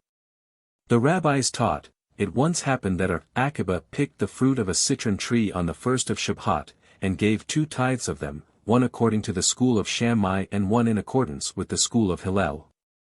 Says our Hosea b. Jehuda, nay, Akiba did not do this because of the school of Shammai or the school of Hillel, but because our Gamaliel 186 and our Eliezer were accustomed to do so. Did he not follow the practice of Beth Shammai because it was the 1st of Shabbat? Said our Hanina, and some say our Hananiah. The case here cited was one of a citron tree, the fruit of which was formed before the 15th of last Shabbat, and he should have given the tithe of it even before the present 1st of Shabbat, but the case happened to be as cited. But Rabina said, put the foregoing together and read the words of our Hosea, as follows, it did not happen on the 1st of Shabbat, but on the 15th, and he did not follow the regulations of the school of Hillel or the school of Shammai, but the custom of our Gamaliel and our Eliezer. Rabba bar Huna said, although our Gamaliel holds that a citron tree is tithable from the time it is picked, as is the case with herbs, nevertheless the new year for tithing it is in Shabbat. Our Johanan asked our Janae, when is the beginning of a year for the tithe on citrons? And he said, Shabbat. Dost thou mean, said he, the month Shabbat as fixed by the lunar year or by the solar year, from the winter solstice? By the lunar year, he replied. Rabba asked our Naaman, according to another version our Johanan asked our Janae, how is it in leap years, when there are 13 lunar months? And he said, Shabbat, as in the majority of years. It was taught, R. Johanan and Resh Lakish both say that a citron that has grown in the 6th year and is unpicked at the entrance of the Sabbatic year is always considered the product of the 6th year. When Rabbin came, from Palestine, he said, in the name of our Johanan, a citron that was as small as an olive in the 6th year, but grew to the size of a small loaf of bread during the Sabbatic year, if one used it without separating the tithe he is culpable because of Tebel. 187. The rabbis taught, a tree whose fruits formed before the 15th of Shabbat must be tithed as the product of the past year, but if they formed after that, they are tithed during the coming year. Said R. Nehemiah, this applies to a tree that looks as if it bore 2 crops, i.e., whose fruits do not ripen all at once, but at 2 times. But in the case of a tree that produces but 1 crop, as, for example, the palm, olive, or carob, although their fruits may have formed before the 15th of Shabbat, they are tithed as the products of the coming year. R. Johanan remarked that in the case of the carob people follow the opinion of R. Nehemiah. Resh Lakish objected to R. Johanan, Since white figs take 3 years to grow fully ripe, must not the second year after the Sabbatic year be regarded as the Sabbatic year for them? R. Johanan was silent. R. Abba the priest said to R. Jose the priest, I am surprised that R. Johanan should have accepted this query of Resh Lakish without comment.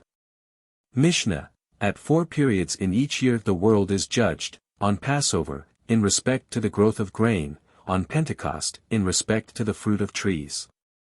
On New Year's Day all human beings pass before him, God, as sheep before a shepherd, as it is written, Psalms, XXX. 9. He who hath fashioned all their hearts understandeth all their works.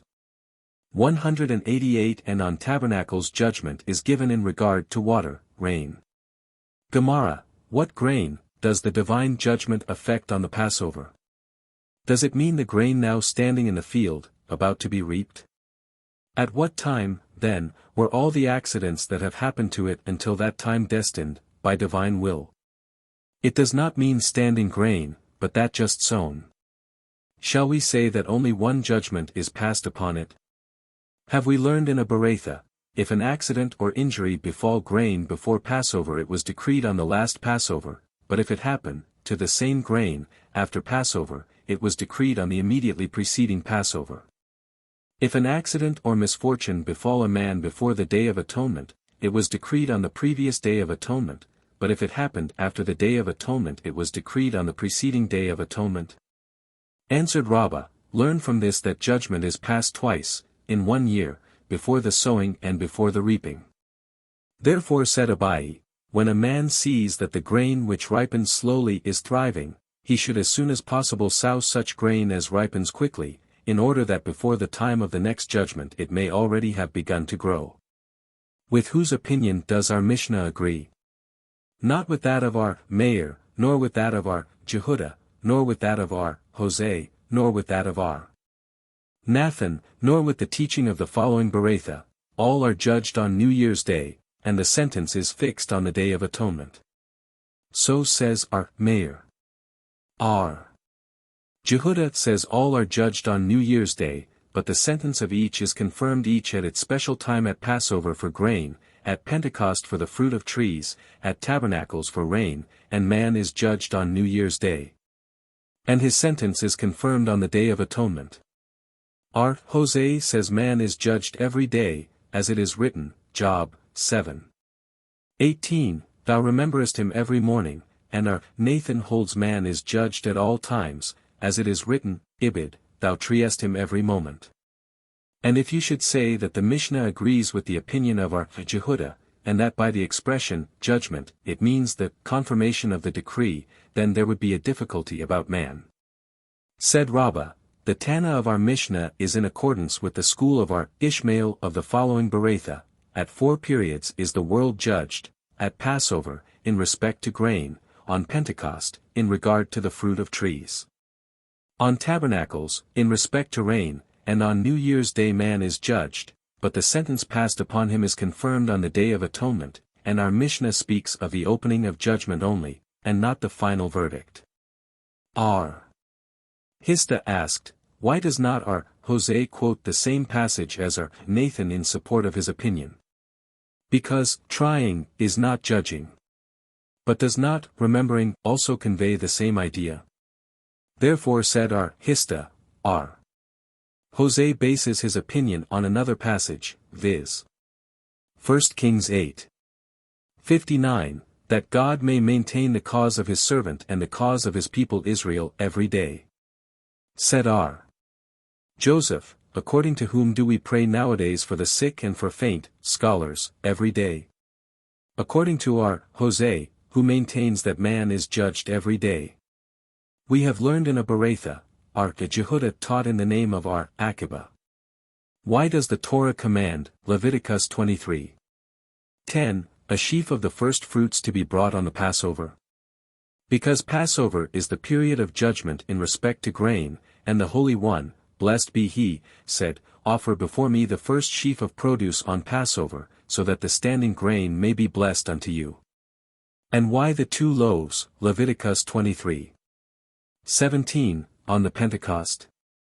Because that is the time when judgment is passed on the fruit of trees, and the Holy One, blessed be he, said, Bring before me 2 loaves on the Pentecost, so that I may bless the fruits of the tree. Why was the ceremony of the outpouring of water, on the altar, performed on the Feast of Tabernacles? Because he said, Perform the rite of the outpouring of waters, that the rains shall fall in due season. And he also said, Recite before me on New Year's Day the Machiath, Zichronoth, and Shafroth, 189 the Machiath, that you proclaim me king, the Zichronoth, that your remembrance for good may come before me.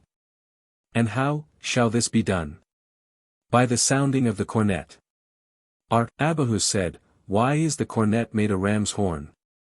The Holy One, blessed be he, said, Sound before me on a cornet made of a ram's horn, that I may remember, for your sake, the offering of Isaac, the son of Abraham, v. Gen 22. 13. And I shall consider even you as worthy, as if ye had shown an equal readiness to sacrifice yourselves to me. Itzhak said, A man is judged only according to his deeds at the time of sentence, as it is written, Gen 21. 17. God heard the voice of the lad, as he then was, and the same rabbi also remarked, 3 circumstances cause a man to remember his sins, viz. When he passes by an insecure wall, when he thinks deeply of the significance of his prayer, and when he invokes divine judgment on his neighbor, for Abhin says, Whoso calls down divine judgment on his neighbor is punished first, as we find in the case of Sarah, who said, Gen 16. 5. To Abraham, I suffer wrong through thee, may the Lord judge between me and thee. And shortly after we read, that she died and Abraham came to mourn for Sarah and to weep for her, Gen 23. 2. Naturally this only applies to cases where appeal could have been made to a civil court, and the invocation of divine judgment was not necessary. 190, Itzhak preached, 4 things avert the evil decree passed, by God, on man viz. Charity, prayer, change of name, and improvement. Charity, as it is written, Provx 2, charity delivereth from death. Prayer, in accordance with Psalms, Kvi. 19, they cry unto the Lord when they are in distress, and he saveth them out of their afflictions. Change of name, as it is written, Gen 17. 15, as for Sarai, thy wife, thou shalt not call her name Sarai, but Sarah shall her name be, and the text continues by saying, Ibid 16, Then will I bless her, and give thee a son also of her. Improvement, we deduce from Jonah, 3. 10, And God saw their works that they had turned from their evil ways, and immediately adds, And God bethought himself of the evil he had said he would do unto them, and he did it not. Some add to these for a 5th, change of location, as it is written, Gen 12. 1 and 2, And God said to Abraham, Get thee out from thy land, and afterwards, I will make of thee a great nation. Cruspedai said in the name of Johanan, 3 books are opened on New Year's Day, one for the utterly wicked, one for the wholly good, and one for the average class of people. The wholly righteous are at once inscribed, and life is decreed for them.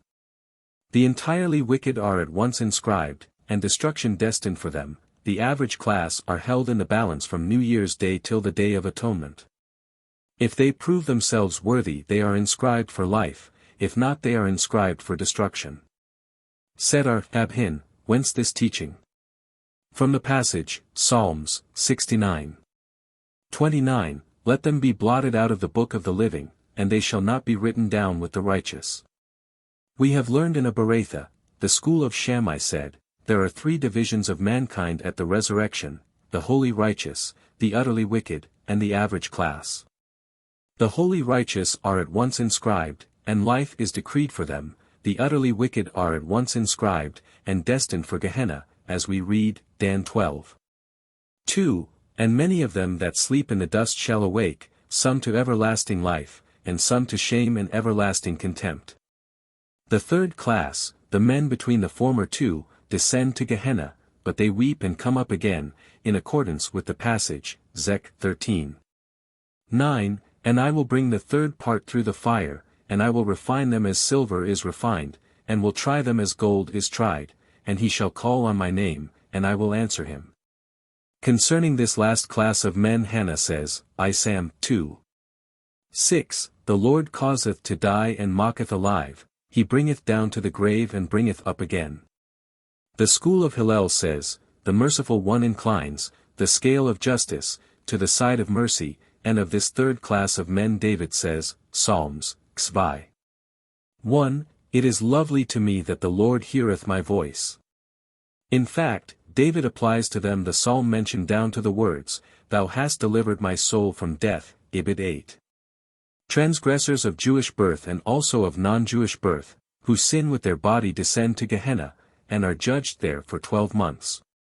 After that time their bodies are destroyed and burnt, and the winds scatter their ashes under the soles of the feet of the righteous, as we read, Mal 3:23, And ye shall tread down the wicked, for they shall be as ashes under the soles of your feet.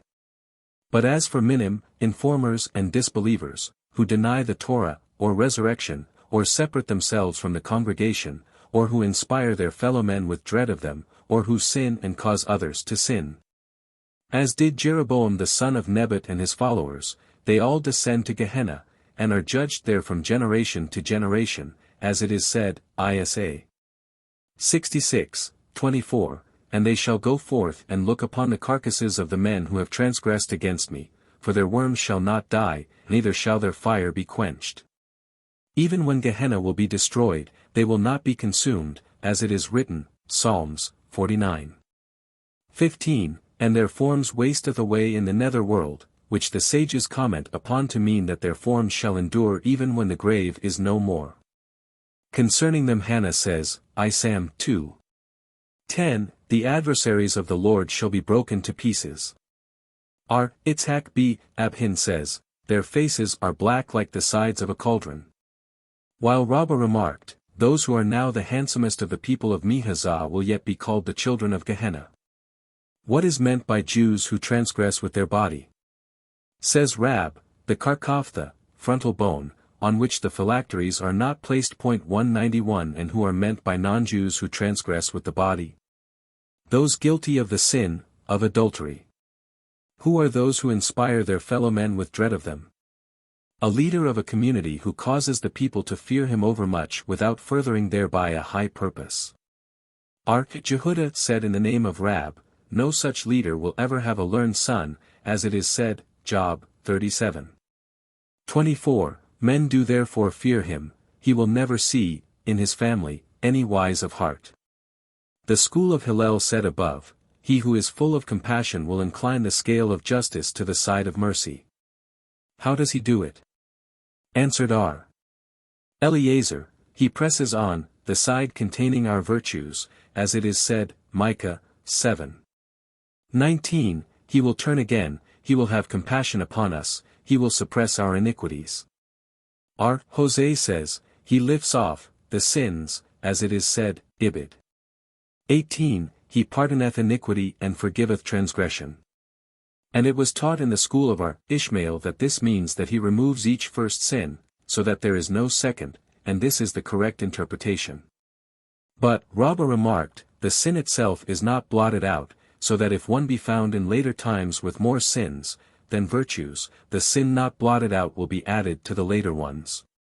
Whoso treats with indulgence one who has wronged him, forms an exception to this rule, for he will have all his sins forgiven, as it is said, Micah 7. R8, He pardoneth iniquity and forgiveth transgression. From whom does he remove iniquity? From him who forgiveth transgression, committed against him by his neighbor. R. Huna ben R. Jehoshua fell sick, and R. Papa went to visit him. The latter saw that the end was near, and said to those present, Make ready his provisions, shrouds. Finally he recovered, and R. Papa was ashamed to see him. Why did you think him so sick? Said they.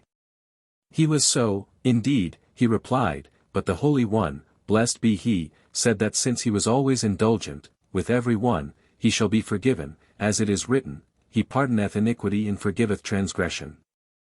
From whom doth he remove iniquity? From him who forgiveth transgression. R. The son of Hanina said, the phrase, of the remnant of his inheritance, Micah 7:18, is like unto a fat tail, of an Arabian sheep, with a thorn through it, that will stick those that lay hold of it, for he forgives, the remnant of his inheritance, and not all his inheritance. What is meant by remnant? Only those who deport themselves like a remnant, i.e., modestly. Who now points out a contradiction in these passages. It is written, Psalms, CXLV 171, the Lord is just in all his ways, and in the same passage, and pious in all his works. It means, in the beginning he is only just, but in the end he is pious. When he finds that strict justice is too severe on mankind, he tempers justice with piety or mercy. Eleazar also points out a contradiction. It is written, Psalms 62:12, Unto thee, O Lord, belongeth mercy, and again, thou renderest to every man according to his work. This can be explained as the above, in the beginning he rewards every man according to his works, but in the end he is merciful. Ilphi or Ilpha points out a similar contradiction in X 34:6, where it is written, abundant in goodness and truth, and gives a similar explanation. It is written, X 34:6, and the Lord passed by before him and proclaimed. Johanan said, had this passage not been written, it would have been impossible to have said it, for it teaches us that the Holy One, blessed be he, wrapped himself, as does a minister who recites the prayers for a congregation. And pointing out to Moses the regular order of prayer, said to him, whenever Israel sins, let him pray to me, after this manner, and I shall pardon him. The Lord, these words mean, I am the same God before a man sins as I am after he sins and does repentance. God, merciful and gracious. Jehudah said, concerning these words the covenant made through the 13 attributes, X 34, will never be made void, as it is said, Ibid 10, Behold I make a covenant. Johanan said, Great is repentance, for it averts the evil, decreed against a man, as it is written, Isa 6:10, Obdurate will remain the heart of this people. Nor hear with their ears, nor understand with their hearts, so that they repent and be healed. Papa asked Abai, do not these last words, perhaps, mean before the evil decree has been pronounced? It is written, he replied, be healed. What is that which requires healing? I can only say that against which judgment has been pronounced. An objection was raised from the following Beretha, he who repents between New Year's Day and the Day of Atonement, is forgiven, but if he does not repent, even though he offered the choicest sacrifice, he is not pardoned. This presents no difficulty, in the one case it refers to the sins of an individual, and in the other to those of a community. Another objection was raised. Come and hear. It is written, Psalms, Kvi 23-28, They that go down to the sea in ships, that do business in great waters, these see the works of the Lord. For he commandeth, and riseth the stormy wind, which lifteth up the waves thereof, they reel to and fro, and stagger like a drunken man, then they cry unto the Lord in their trouble, and he bringeth them out of their afflictions. Oh, that men would praise the Lord for his goodness, etc. Signs are given, such as the words, but, and only, in the Scriptures, which intimate limiting qualifications, to indicate that if they cried before the decree was pronounced, only then would they be answered, but if after, they are not answered. Would not this be a contradiction to the words, to those of a community? Nay, for those on a ship are not a community, but are considered as individuals. Come and hear. The proselyte Beluria, a woman, asked Gamaliel, concerning the following apparent contradiction: It is written in your law, Deuteronomy 17, the Lord who regardeth not persons, literally, who lifteth not up countenances, and it is also written, Num 6:26, May the Lord lift up his countenance. Jose, the priest, joined her, and said to her, I will tell thee a parable. To what may this be compared? To one who lent money to his neighbor, and set a time for its repayment before the king, and, the borrower, swore by the king's life, to repay it on time. The time arrived, and he did not pay, and he came to appease the king. Said the king to him, I can forgive you only your offense against me, but I cannot forgive you your offense against your neighbor. Go and ask him to forgive you. So also here. In the one place it means sins committed by a man against himself, the Lord, but in the other it means sins committed by one man against another. As to the decree pronounced against an individual, the Tannaim differ, however, as we may see from the following Beretha, R. Meir used to say, of two who fall sick with the same sickness, and of two who enter a tribunal, for judgment, on similar charges, one may recover and one not, one may be acquitted and one condemned. Why should one recover and one not, and one be acquitted and one condemned? Because the one prayed and was answered, and one prayed and was not answered. Why should one be answered and the other not? The one prayed devoutly and was answered, the other did not pray devoutly and therefore was not answered, but our Elazar said it was not because of prayer, but because the one prayed before, and the other after the decree was pronounced. R. Itzhak said, prayer is helpful for man before or after the decree has been pronounced. Is it then so that the evil decree pronounced against a congregation is averted, through the influence of prayer?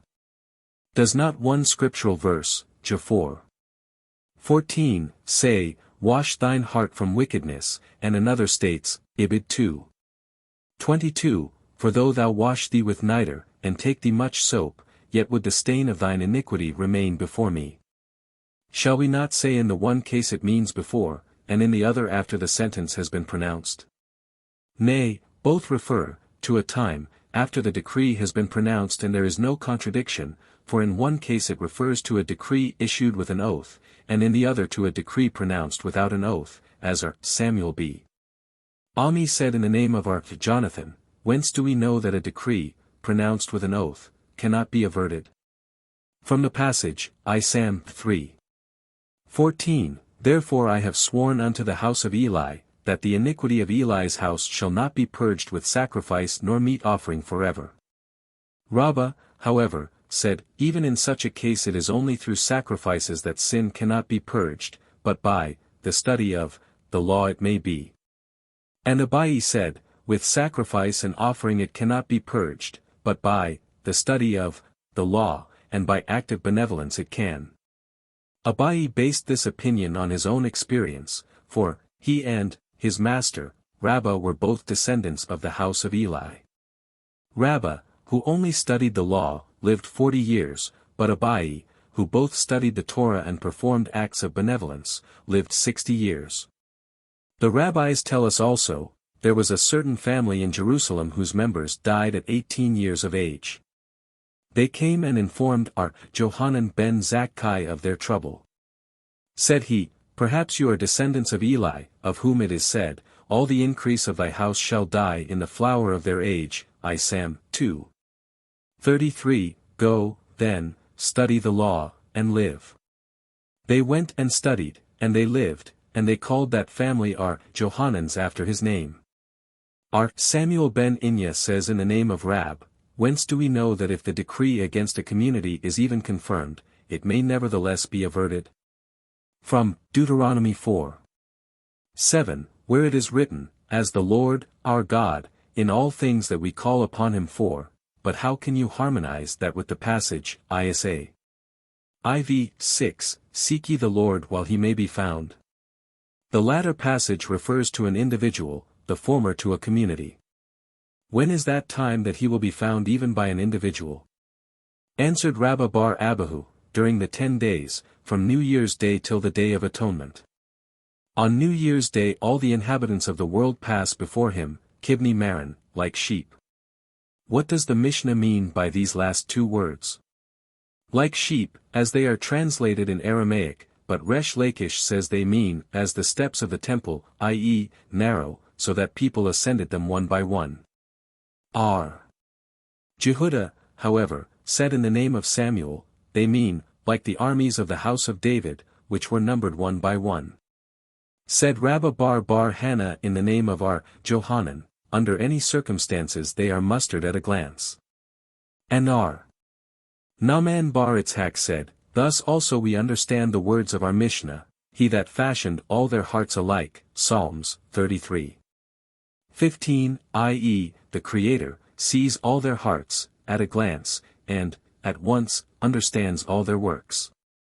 Mishnah, messengers were sent out 192 for the following 6 months, for Nisan, on account of the Passover, for Abh, on account of the fast, for Elul, on account of the New Year. For Tishri, on account of appointing the order of the remaining festivals, 193 for Kislev, on account of the Feast of Dedication, for Adar, on account of the Feast of Passover. Also for Iyar, when the temple was in existence, on account of the minor, or second, Passover. 194. Gemara, why were they not also sent out for Tammuz and Tebheth, in which months there are also fasts? Did not R.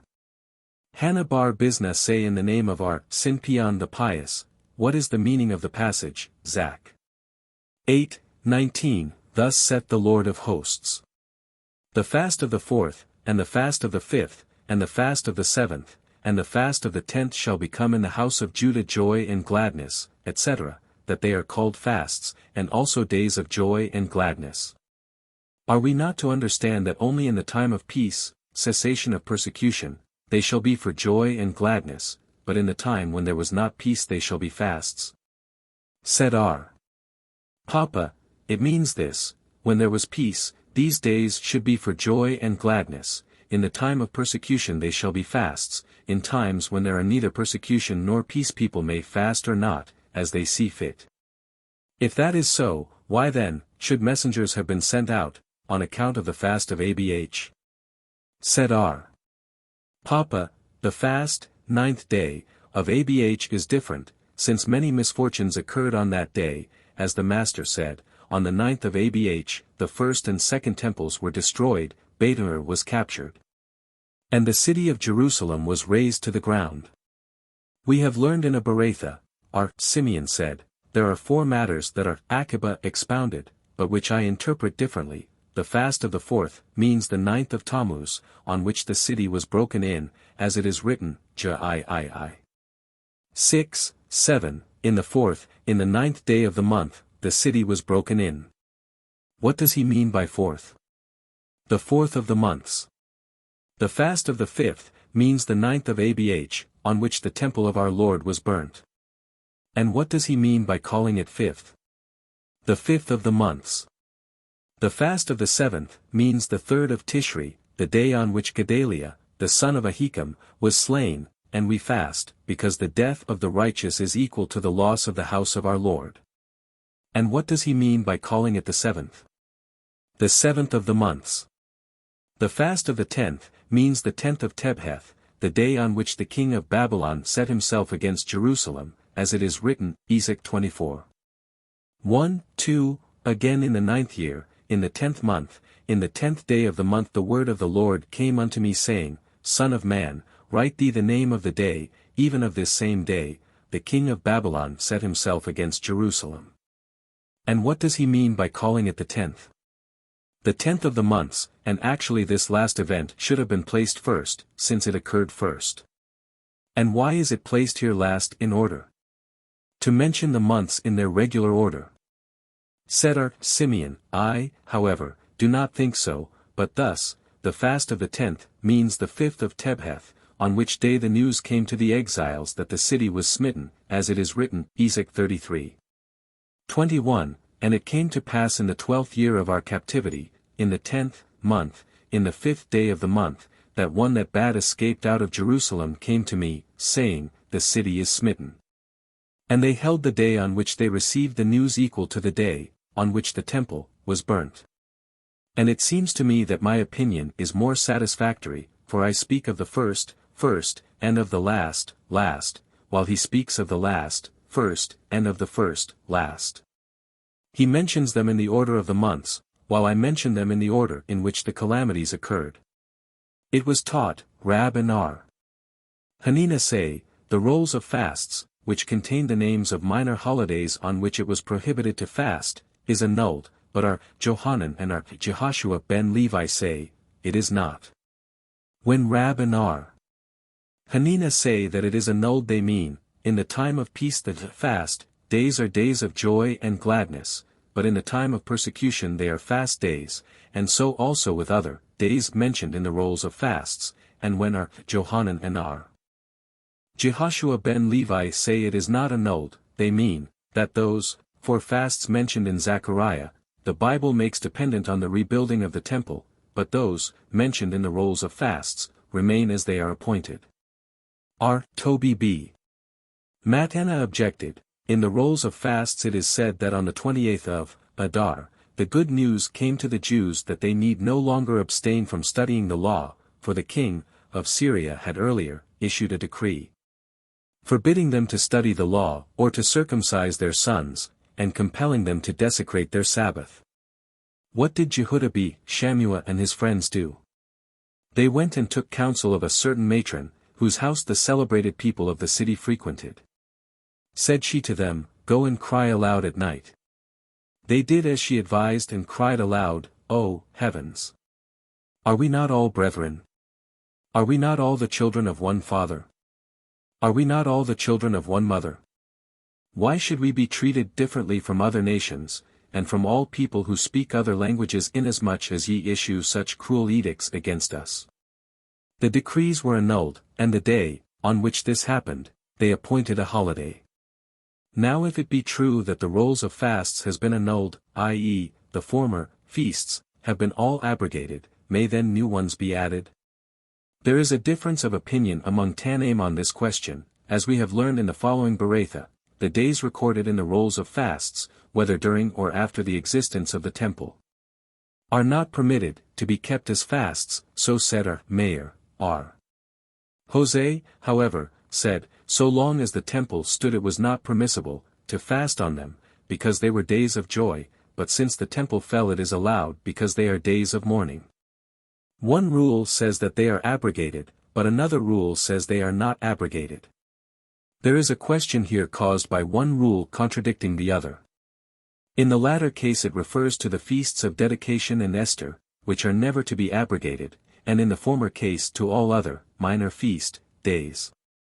For Elul on account of New Year's Day, and for Tishri on account of appointing the order of the remaining festivals.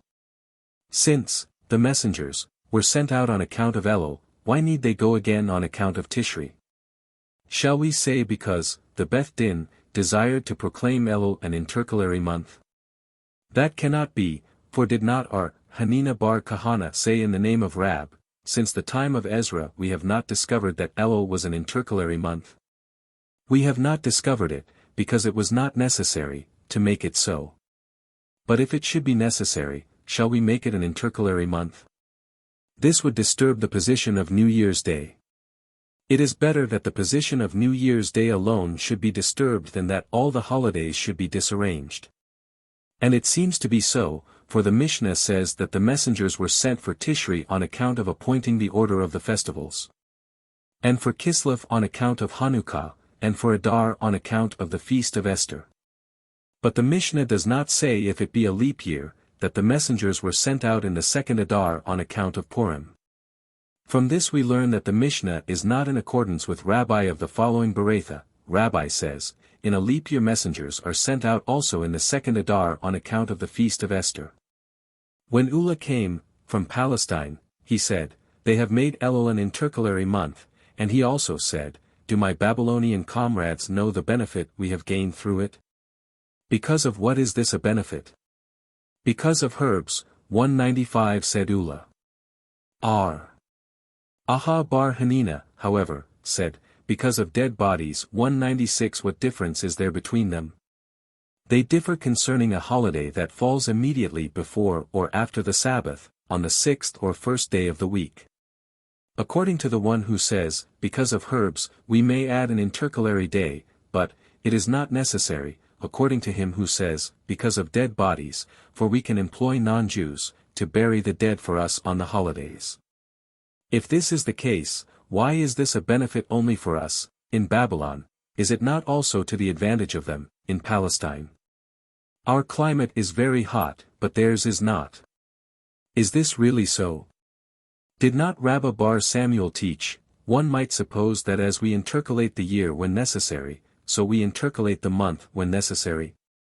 Therefore it is written, X 12. 2, This month shall be unto you the first of the months, which means as soon as you see the new moon, as on this occasion, you must consecrate the month, whether or not it is necessary to intercalate it. How, then, could they intercalate Elul, which had always only 29 days? To intercalate it, when necessary, was permitted, but to consecrate it was not permitted, and Rabbah's words should read, one might suppose that as it is permitted to intercalate the year and the month when necessary, so we may consecrate the month when necessary. Therefore it is written, X 12. 2, This month shall be unto you, etc., which means only when the moon is seen as on this occasion, may you consecrate it. Samuel said, I can arrange the calendar for the whole captivity. Abba, the father of Ar. Simlai, said to him, Does the master know that which a certain Beratha teaches concerning the secret of the intercalary day, viz., whether the new moon appears before or after midday? Answered he, No. Then, Master, said he, if thou dost not know this, there may be other things which thou dost not know.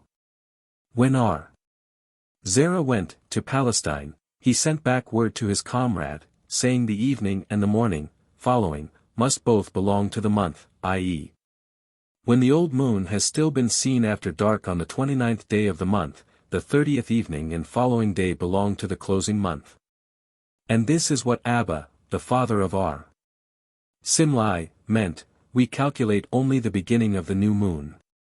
If it began before midday, it is certain that it was seen close upon the setting of the sun, but if it did not begin before midday, it is certain that it did not appear close upon the setting of the sun. What difference does it make, in practice? Answered Ashi, to refute witnesses. Zerah said in the name of Naaman, in every case of doubt, about the holidays, we post-date, but never antedate. 197 Does this mean to say that, in a case of doubt concerning the exact day on which Tabernacles begins, we observe the 15th and 16th, but not the 14th? Let us keep the 14th also.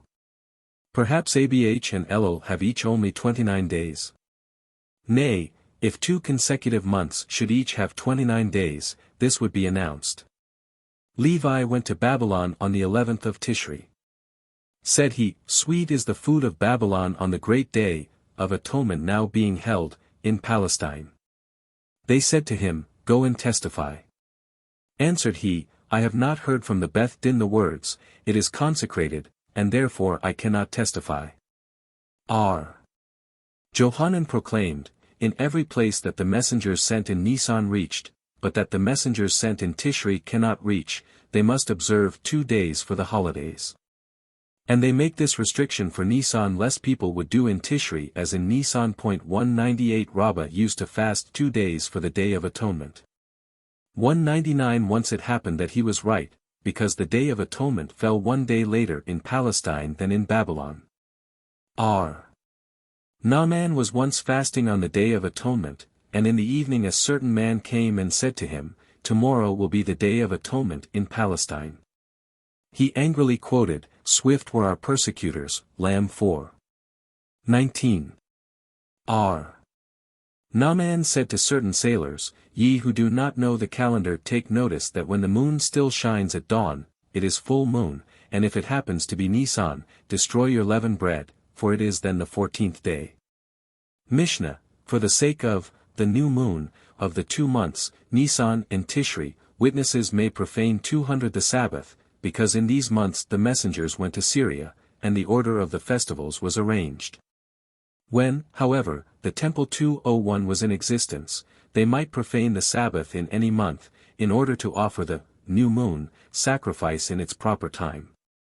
Gemara, for the sake of these 2 months and not more. This would be a contradiction to the Mishnah above, which states, For the sake of 6 months messengers were sent out. Said Abai, this is to be explained thus, for all new moons the messengers were sent out while it was still evening, but for Nisan and Tishri they were not sent out until they heard from the lips of the Beth Din the words. The new moon or month, is consecrated. The rabbis taught, whence do we know that for them we may profane the Sabbath? From Leviticus 23. 4, which reads, These are the feasts of the Lord, which ye shall proclaim in their seasons. Might not one suppose that as witnesses were permitted to profane the Sabbath until the new moons had been consecrated, so were messengers permitted to profane the Sabbath until the festivals were introduced? This the law says, therefore it is written, which ye shall proclaim, i.e., you may profane the Sabbath in order to proclaim them, but not to introduce them. When, however, the temple was in existence, etc.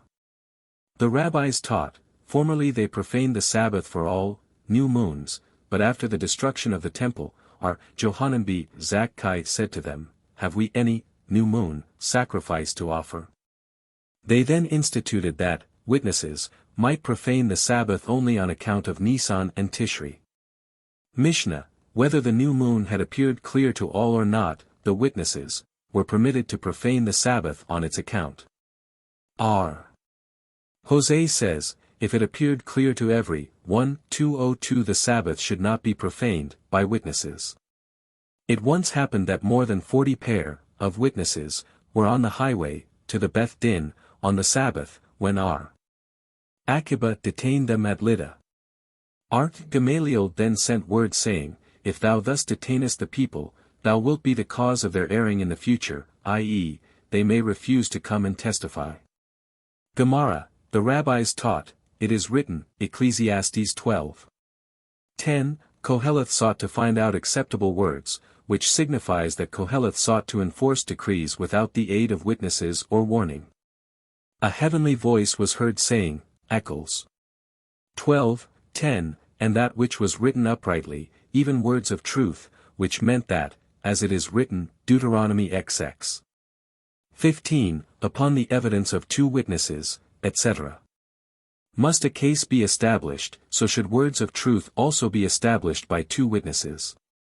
It once happened that more than 40 pair of witnesses were on the highway to Jerusalem, and our Akiba detained them, etc. We have learned in a Beretha, our Jehuda said, it would be a sin to say that our Akiba should have detained them. It was Shasber, the superintendent of Gadar, who detained them, and when our Gamaliel heard of it, he sent and dismissed him. Mishnah, when a father and son have seen the new moon, they must both go to the Beth Din, not that they may act together as witnesses, but in order that, should the evidence of either of them be invalidated, the other may join to give evidence with another witness. R. Simeon says, father and son, and relatives in any degree may be accepted as competent witnesses to give evidence as to the appearance of the new moon. R. Jose says, it once happened that Tobias, the physician, his son, and his freed slave saw the new moon in Jerusalem, and when they tendered their evidence, the priests accepted his evidence and that of his son, but invalidated that of his freed slave.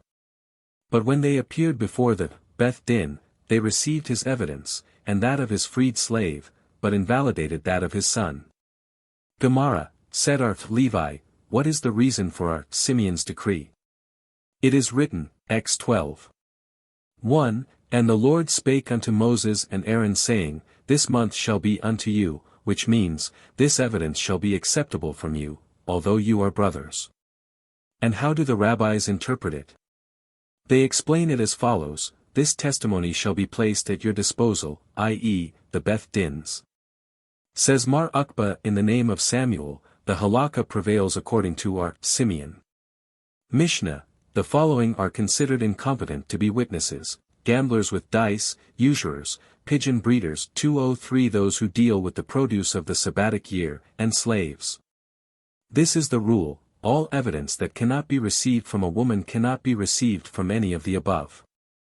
One who has seen the new moon, but is unable to go, to give evidence, must be brought, if unable to walk, mounted on an ass, or even in a bed. Persons afraid of an attack by robbers may take sticks with them. And if they have a long way to go, it will be lawful for them to provide themselves with and carry their food. 204 Whenever, witnesses, must be on the road a day and a night, it will be lawful to violate the Sabbath to travel thereon, to give their evidence as to the appearance of the moon. For thus it is written, Leviticus 23. For, these are the feasts of the Lord, the holy convocations, which ye shall proclaim in their appointed seasons. Chapter 2. Ordinances about the witnesses concerning the new moon, the hoisting of the flags and how it was consecrated by the Beth Din. Mishnah, if the witness was unknown another was sent with him to testify to his character. In former times they would receive evidence, about the appearance of the moon, from any one.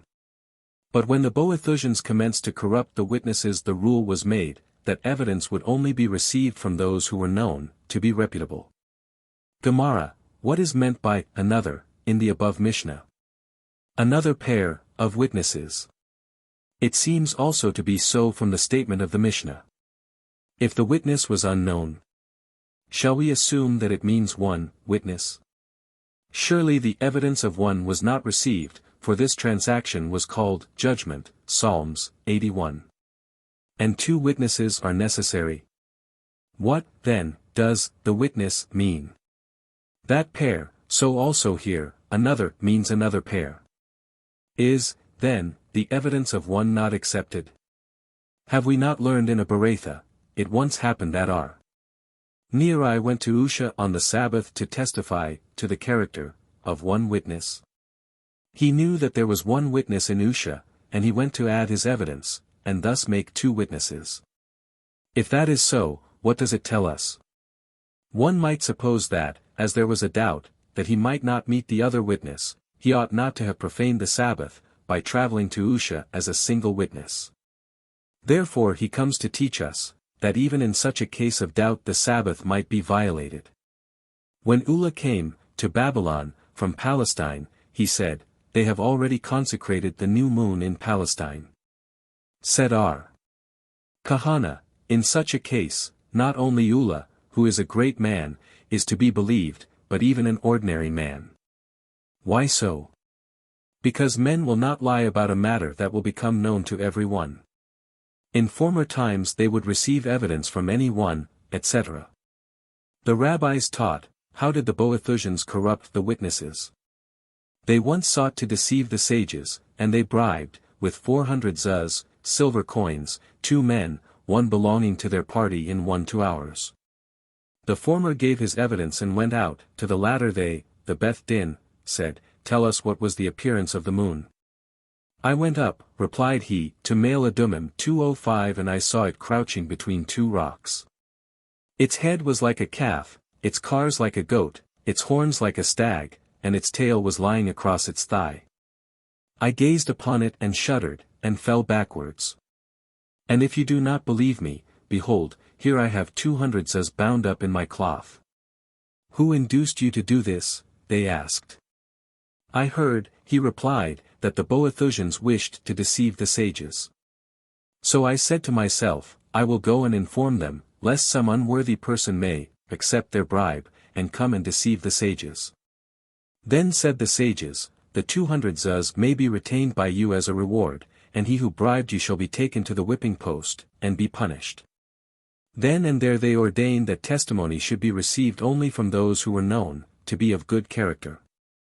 Mishnah, formerly bonfires were lighted, to announce the appearance of the new moon. But when the Cuthians 206 practiced their deceit, it was ordained that messengers should be sent out. How were these bonfires lighted? They brought long staves of cedar wood, canes, and branches of the olive tree, and bundles of tow which were tied on top of them with twine.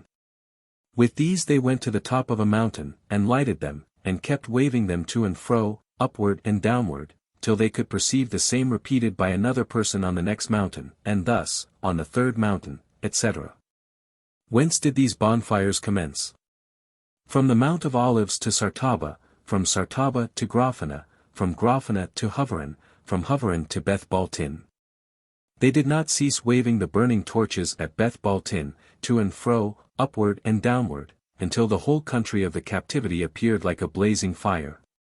Gemara, the rabbis taught, bonfires were only lighted to announce the new moon that appeared and was consecrated at the proper time, after 29 days. And when were they lighted? On the evening of the 30th day. Does this mean to say that for a month of 29 days the bonfires were lighted, but not for a month of 30 days? It should have been done for a month of 30 days, and not at all for a month of 29 days. Said Abai, that would cause the people a loss of work for 2 days, because they would wait to see if the bonfires would be lit or not and thus lose a second day. Point 207. How were these bonfires lighted? They brought long staves of cedar wood, etc. Art Jehuda says, there are 4 kinds of cedars, the common cedar, the ketros, the olive tree, and the cypress. Ketros, says Rab, is, in Aramaic, a dara or a species of cedar. Every cedar, said R. Johanan, that was carried away from Jerusalem, God will in future times restore, as it is written, Isa, Zli. 19, I will plant in the wilderness the cedar tree, and by wilderness he means Jerusalem, as it is written, Isa, 64. 19, Zion is, become, a wilderness. Arch Johanan says again, who studies the law, and teaches it in a place where there is no other scholar, is equal to a myrtle in the desert, which is very dear.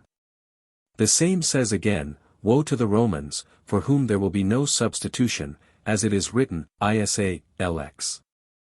17, instead of the copper, I will bring gold, and for iron I will bring silver, and for wood, copper, and for stones, iron.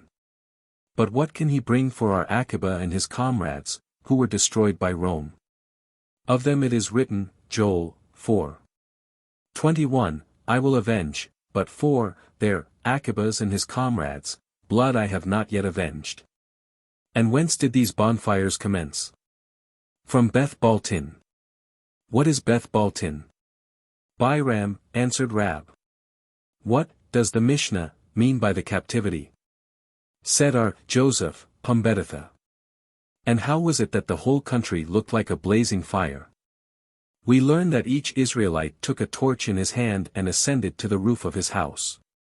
Mishnah, there was a large court in Jerusalem called Beth Yaazek, where all the witnesses met, and where they were examined by the Beth Din.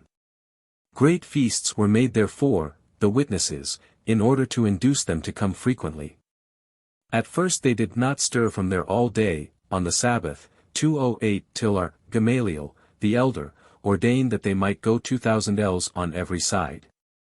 And not only these, witnesses, but also a midwife, going to perform her professional duties, and those who go to assist others in case of conflagration, or against an attack of robbers, or in case of flood, or of rescuing people, from the ruins, of a fallen building, are considered, for the time being, as inhabitants of that place, and may go, thence on the Sabbath, 2,000 ells on every side. How were the witnesses examined? The first pair were examined first. The elder was introduced first, and they said to him, Tell us in what form thou sawest the moon, was it before or behind the sun? Was it to the north or the south, of the sun? What was its elevation on the horizon? Towards which side was its inclination? What was the width of its disk? If he answered before the sun, his evidence was worthless. After this they introduced the younger witness, and he was examined. If their testimony was found to agree, it was accepted as valid. The remaining pairs, of witnesses, were asked leading questions, not because their testimony was necessary, but only to prevent them departing, disappointed, and to induce them to come again often. Gemara, do not the questions, asked by the Mishnah, was it before or behind the sun? And, was it to the north or to the south, mean the same thing? Answered Abai, the Mishnah asks, whether the concave of the crescent was before or behind the sun, and if, the witness said, it was before the sun, his evidence was worthless, for R. Johanan says, what is the meaning of the passage, Job, 25? 2, Dominion and fear are with him, he mocketh peace in his high places. It means that the sun never faces the concave of the crescent or the concave of a rainbow. What was its elevation on the horizon? Towards which side was its inclination? In one Beretha we have learned, if, the witness, said, towards the north, his evidence was valid, but if he said, towards the south, it was worthless. In another Beretha we have learned the reverse. It presents no difficulty, In the latter case it speaks of the summer, while in the former it refers to the winter. The rabbis taught, if one witness said its elevation appeared about as high as 2 ox goads and another said about as high as 3, their testimony was invalid. But either might be taken in conjunction with a subsequent witness, who offered similar testimony. The rabbis taught, if the witnesses say, we have seen the reflection of the moon in the water, or through a metal mirror, or in the clouds, their testimony is not to be accepted. Or, if they say we have seen half of it in the water, and half of it in the heavens, or half of it in the clouds, their evidence carries no weight. Must they then see the new moon again, before their testimony can be accepted? Said Abai, by this is meant that if the witnesses testify that they saw the moon accidentally, and they then returned purposely and looked for it, but they saw it not, their evidence is worthless. Why so? Because one might say they saw a patch of white clouds, and they thought it was the moon. Mishnah, the chief of the Beth Din then said, the new moon, is consecrated, and all the people repeated after him, it is consecrated. It is consecrated. Whether the new moon was seen at its proper time, after 29 days, or not, they used to consecrate it. Elazar b. Zadok said, if it had not been seen at its proper time it was not consecrated, because it had already been consecrated in heaven, i.e., of itself. Gemara, whence do we deduce this? Said Haya b. Gamda quoting Rabbi, in the name of Jose b. Saul, it is written, Leviticus 23. 44, Moses declared unto the children of Israel the feasts of the Lord, from which we deduce that, as Moses, who was the chief in Israel, declared the feasts to Israel, so also, the chief of the Beth Din should announce the words. It is consecrated. All the people repeated after him, it is consecrated, it is consecrated. Whence do we deduce this? Said Papa, it is written, Leviticus 23. 2, shall proclaim. Otham, them. Do not read Otham, but Atham, ye, I.e. Which ye, all the people, shall proclaim. Naaman b. Itzhak, however, said, we know it from the words, Ibid, these are my feasts, i.e., these people, shall announce my feasts. Why are the words, it is consecrated, repeated? Because in the scriptural verse just quoted we find it written, holy convocations, literally, announcements, and the minimum of the plural expression is 2. Elazar b. Zadok said, if it had not been seen at its proper time it was not consecrated, etc. We have learned in a Beretha, Pelamo 209 said, if the new moon appear at its proper time it was not customary to consecrate it, but if it appeared out of its proper time they used to consecrate it. Eliezer, however, said, in neither case would they consecrate it, for it is written, Leviticus 25. 10, and ye shall consecrate the 50th year, years should be consecrated, but not months. Said Jehudah in the name of Samuel, the halakha prevails according to Eliezer b. Zadok. Said Abai, there can be a support to this from the following Mishnah, viz. If the Beth Din and all Israel saw the new moon, on the 30th day, and if the examination of the witnesses bad already taken place, and it had become dark before they had time to announce, it is consecrated. The month, just passing, is intercalary. That, the month, is intercalary is mentioned, by the Mishnah, but not that they said, it is consecrated. It is not clear that this is a support for Abai's argument, for it was necessary to say that it was intercalary, or we would not have known that the next day was the intercalary day. One might have thought that, since the Beth Din and all Israel saw the new moon, it was apparent to all, and that the month does not become intercalary, therefore he teaches us that, nevertheless the month becomes intercalary. Mishnah, Gamaliel had on a tablet, and on a wall of his upper room, illustrations of the various phases of the moon, which he used to show to the common people, saying, did you see the moon like this figure or like this? Gemara, is this permitted? Have we not learned in a Beretha that the words, ye shall not make anything with me, xxx. 20, mean, ye shall not make pictures of my ministers that minister before me, such as the sun, moon, stars or planets. It was different with R. Gamaliel, for others made it for him. But others made one for our Jehuda, yet Samuel said to him, Thou, sagacious one, destroy that figure. 2:10 In the latter case the figure was embossed, and he was afraid that one might suspect the owner, of using it as an idol. Need one be afraid of such suspicion? Did not that synagogue in Shephathib of Nehardai have a statue, of the king, yet Rab, Samuel and Samuel's father and Levi went there to pray and were not afraid of being suspected, of idolatry? It is a different case where there are many. Yet R. Gamaliel was only one. But he was a prince, and there were always many with him, and if you wish you may say that he had them made for the purpose of instruction, and that which is written, Deuteronomy 18:9, Thou shalt not learn to do, means but thou mayest learn, in order to understand and to teach. Mishnah, It happened once that 2 witnesses came and said, We saw the moon in the eastern part of the heavens in the morning, and in the western part in the evening. Our Johanan b. Nori declared them to be false witnesses. But when they came to Yamnia, Rabban Gamaliel received their evidence as valid. On another occasion, 2 other witnesses came and said, We saw the moon on its proper day, but could not see it on the next evening of the intercalary day. R. Gamaliel accepted their testimony, but Arthdosa b. Harkina said, They are false witnesses, for how can they testify of a woman being delivered, on a certain day, when on the next day she appears to be pregnant? Then R. Jehoshua said unto him, I approve your opinion. Upon this R. Gamaliel sent him, R. Jehoshua, word, saying, I order thee to appear before me on the day of atonement, according to your computation, with your staff and with money. R. Akiba went to him, R. Jehoshua, and found him grieving. He then said to him, I can prove that all which R. Gamaliel has done is proper, for it is said, These are the feasts of the Lord, holy convocations which ye shall proclaim either at their proper time, or not at their proper time, only their convocations are to be considered as holy festivals.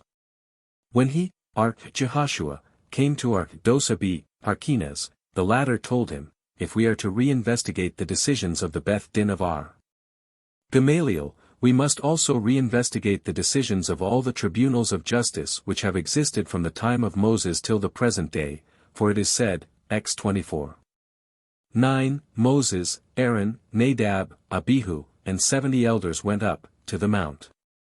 Why were not the names of the elders also specified?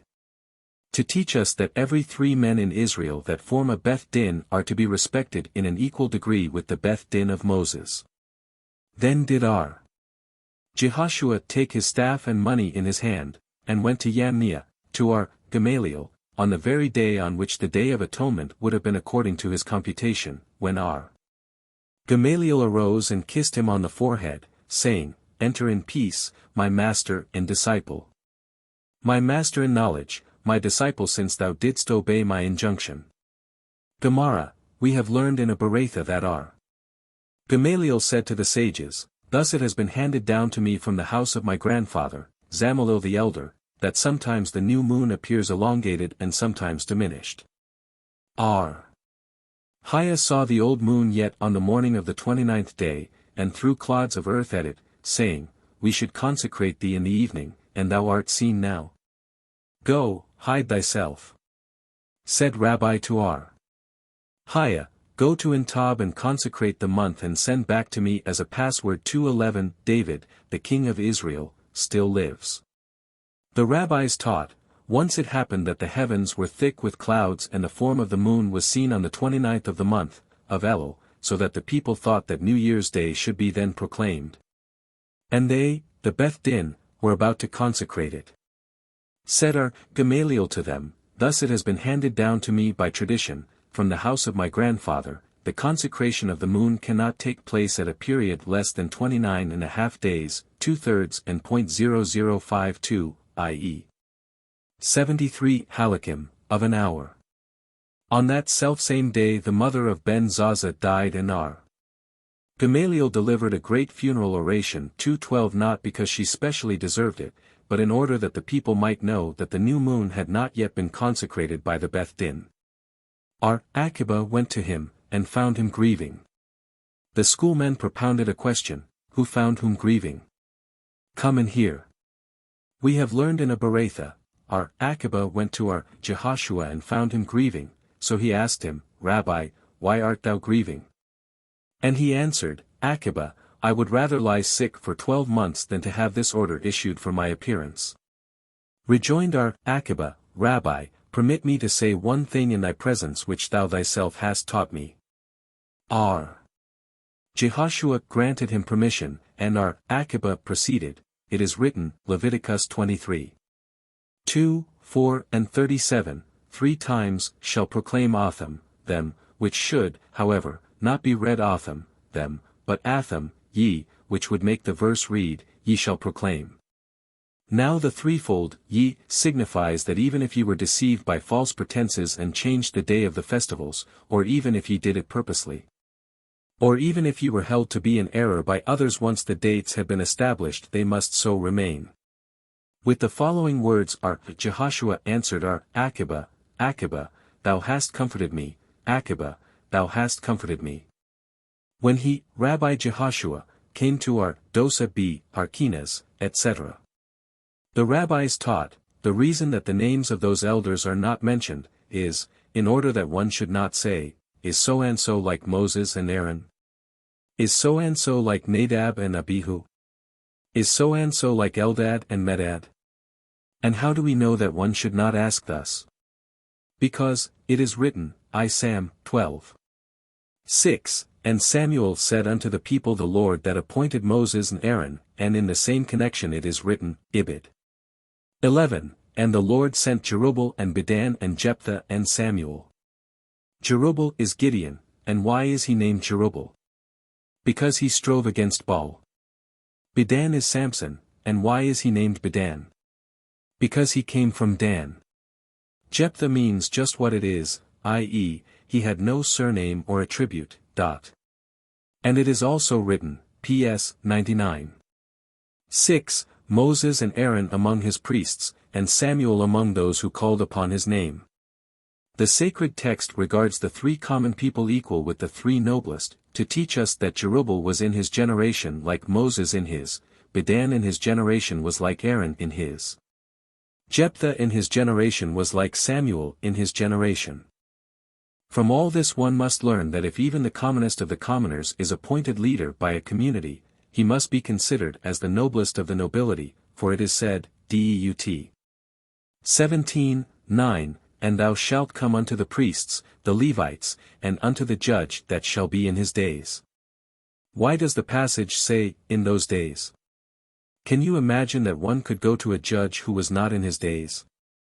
Surely not. But by these words Scripture teaches us that a judge is to be held, in his days, equal in authority with the greatest of his predecessors. We find a similar teaching in Ecclesiastes 7.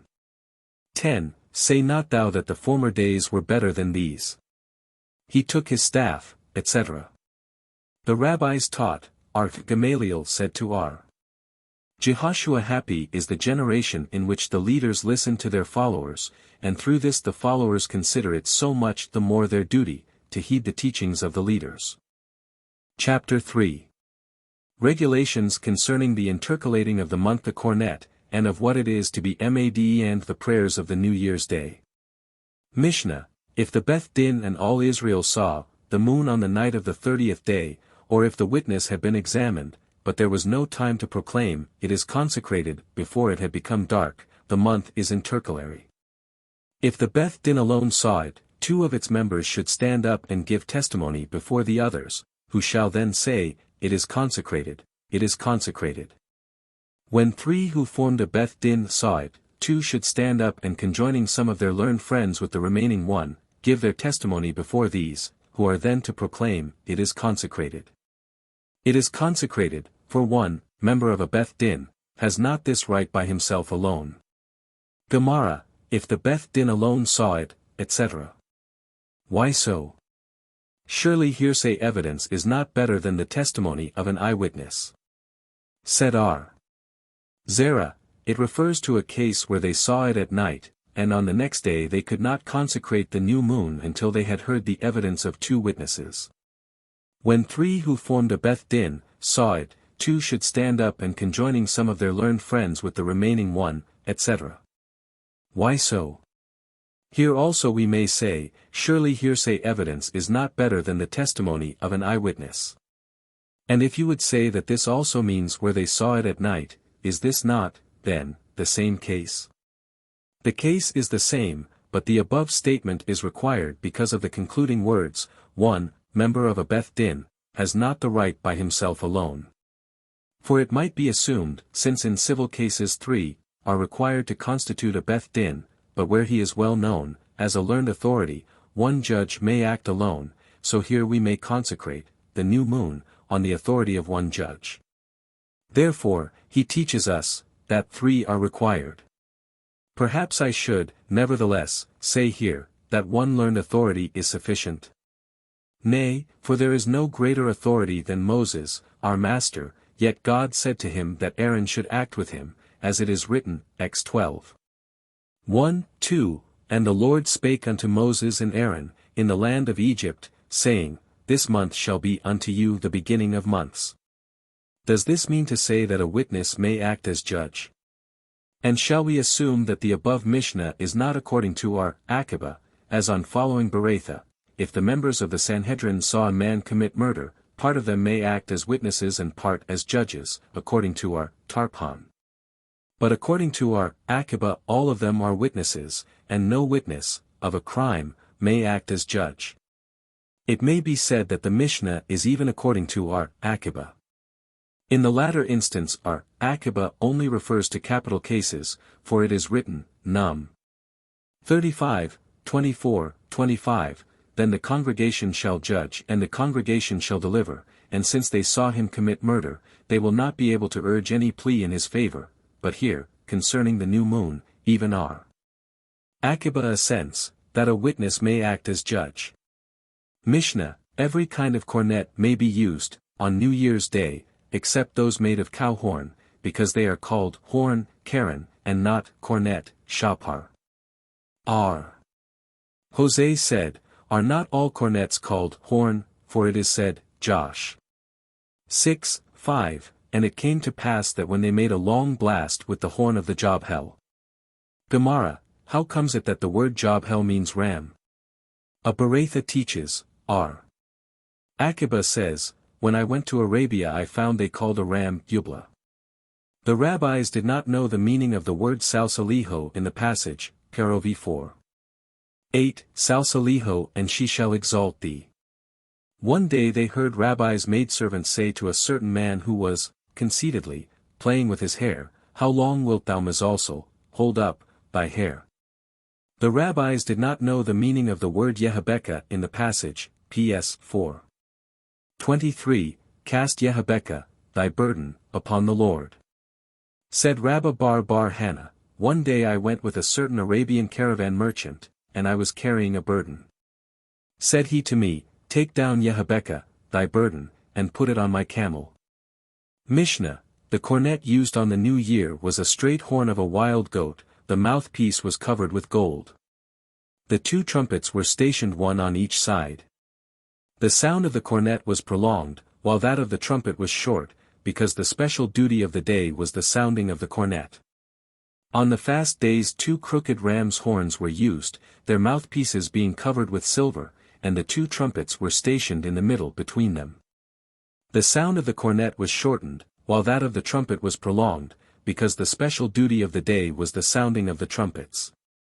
The Jubilee and New Year's Day were alike in respect to the sounding of the cornet, and the benedictions, but our Jehuda says, On the New Year we blow, a cornet, made of ram's horn, and on the Jubilee one made of the horn of a wild goat. Gemara, our Levi said, It is a duty on New Year's Day and the Day of Atonement to use a bent cornet, but during the rest of the year a straight one. But have we not learned that the cornet used on the new year must be the straight horn of a wild goat? He, our Levi, said as our Jehuda of the following Beratha, on New Year's Day they used to blow a cornet, made of a straight ram's horn, and on the Jubilees one made of wild goat's horn. What is their point of variance? R. Jehuda holds that on New Year's the more bent in spirit a man is, and on the Day of Atonement the more upright he is, in his confessions, the better, but R. Levi holds the more upright a man is on New Year's Day and the more bowed in spirit on the fast days, the better. The mouthpiece was covered with gold. Does not a Beratha teach, however, that if one covers the place to which the mouth was put the cornet may not be used, but if he covers another place it may be used? Answered Abai, our Mishnah also means a place to which the mouth was not put. The two trumpets were stationed one on each side. Could the two sounds be easily distinguished? Nay, and therefore the sound of the cornet was prolonged, to indicate that the special duty of the day was the sounding of the cornet. On the fast days 2 crooked ram's horns were used, their mouthpieces being covered with silver. Why was the cornet used in the one case covered with gold and in the other with silver? All signals for assemblies were blown on horns made with silver, as it is written, Num. X 2, make unto thee 2 trumpets of silver that thou mayest use them for the calling of the assembly, etc. R. Papa Bar Samuel was about to follow the practice prescribed by the Mishnah. Said Rabbah to him, that was only customary so long as the temple was in existence. A Beratha also teaches that this applies only to the temple.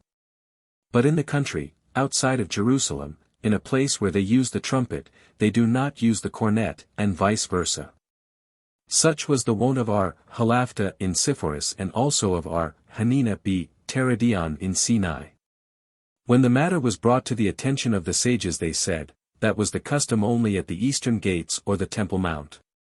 Rabbah, according to others are Jehoshua ben Levi, asked, from which passage is this deduced? From the passage, Psalms 98.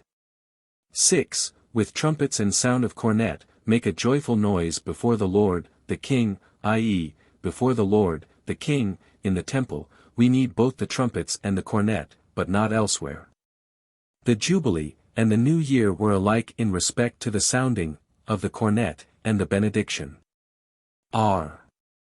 Samuel bar Itzhak said, according to whom do we nowadays pray, this day celebrates the beginning of thy work, a memorial of the first day. According to our Eliezer, who says, the world was created at Tishri. Our Ina objected.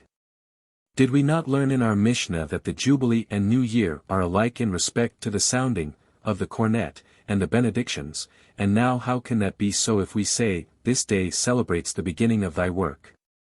A memorial of the first day, which is said on New Year, but not on the Jubilee. That which we have learned in our Mishnah that they are alike means, in every other respect but this. Mishnah, it is unlawful to use a cornet that has been split and afterwards joined together, or one made of several pieces joined together. If a cornet had a hole that had been stopped up, and prevented the production of the proper sound, it must not be used, but if it does not affect the proper sound it may be used. If one should blow the cornet inside a pit, a cistern or a vat, and the sound of the cornet was, plainly, heard, by one listening to it, he will have done his duty, to hear the cornet on the New Year, but not if he heard only an indistinct sound. Thus also, if one should happen to pass by a synagogue, or live close by it, and should hear the cornet, on the New Year, or the reading of the Book of Esther, on the Feast of Esther, he will have complied with the requirements of the law. If he listened with proper attention, but not otherwise. And although the one heard it as well as the other, yet the difference, on which everything depends, is that the one listened with proper attention and the other did not. Gemara, the rabbis taught, if a cornet was long and was shortened, it is valid, if one scraped it and reduced it to its due size it is valid, if one covered it on the inside with gold it is invalid. If on the outside and it changed the tone from what it originally was, it is invalid, but if not it is.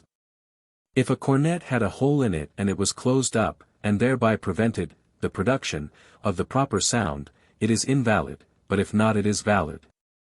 If one placed one cornet inside another and the sound heard, by a listener, was produced from the inner one, he has fulfilled his duty, but if from the outer one, he has not.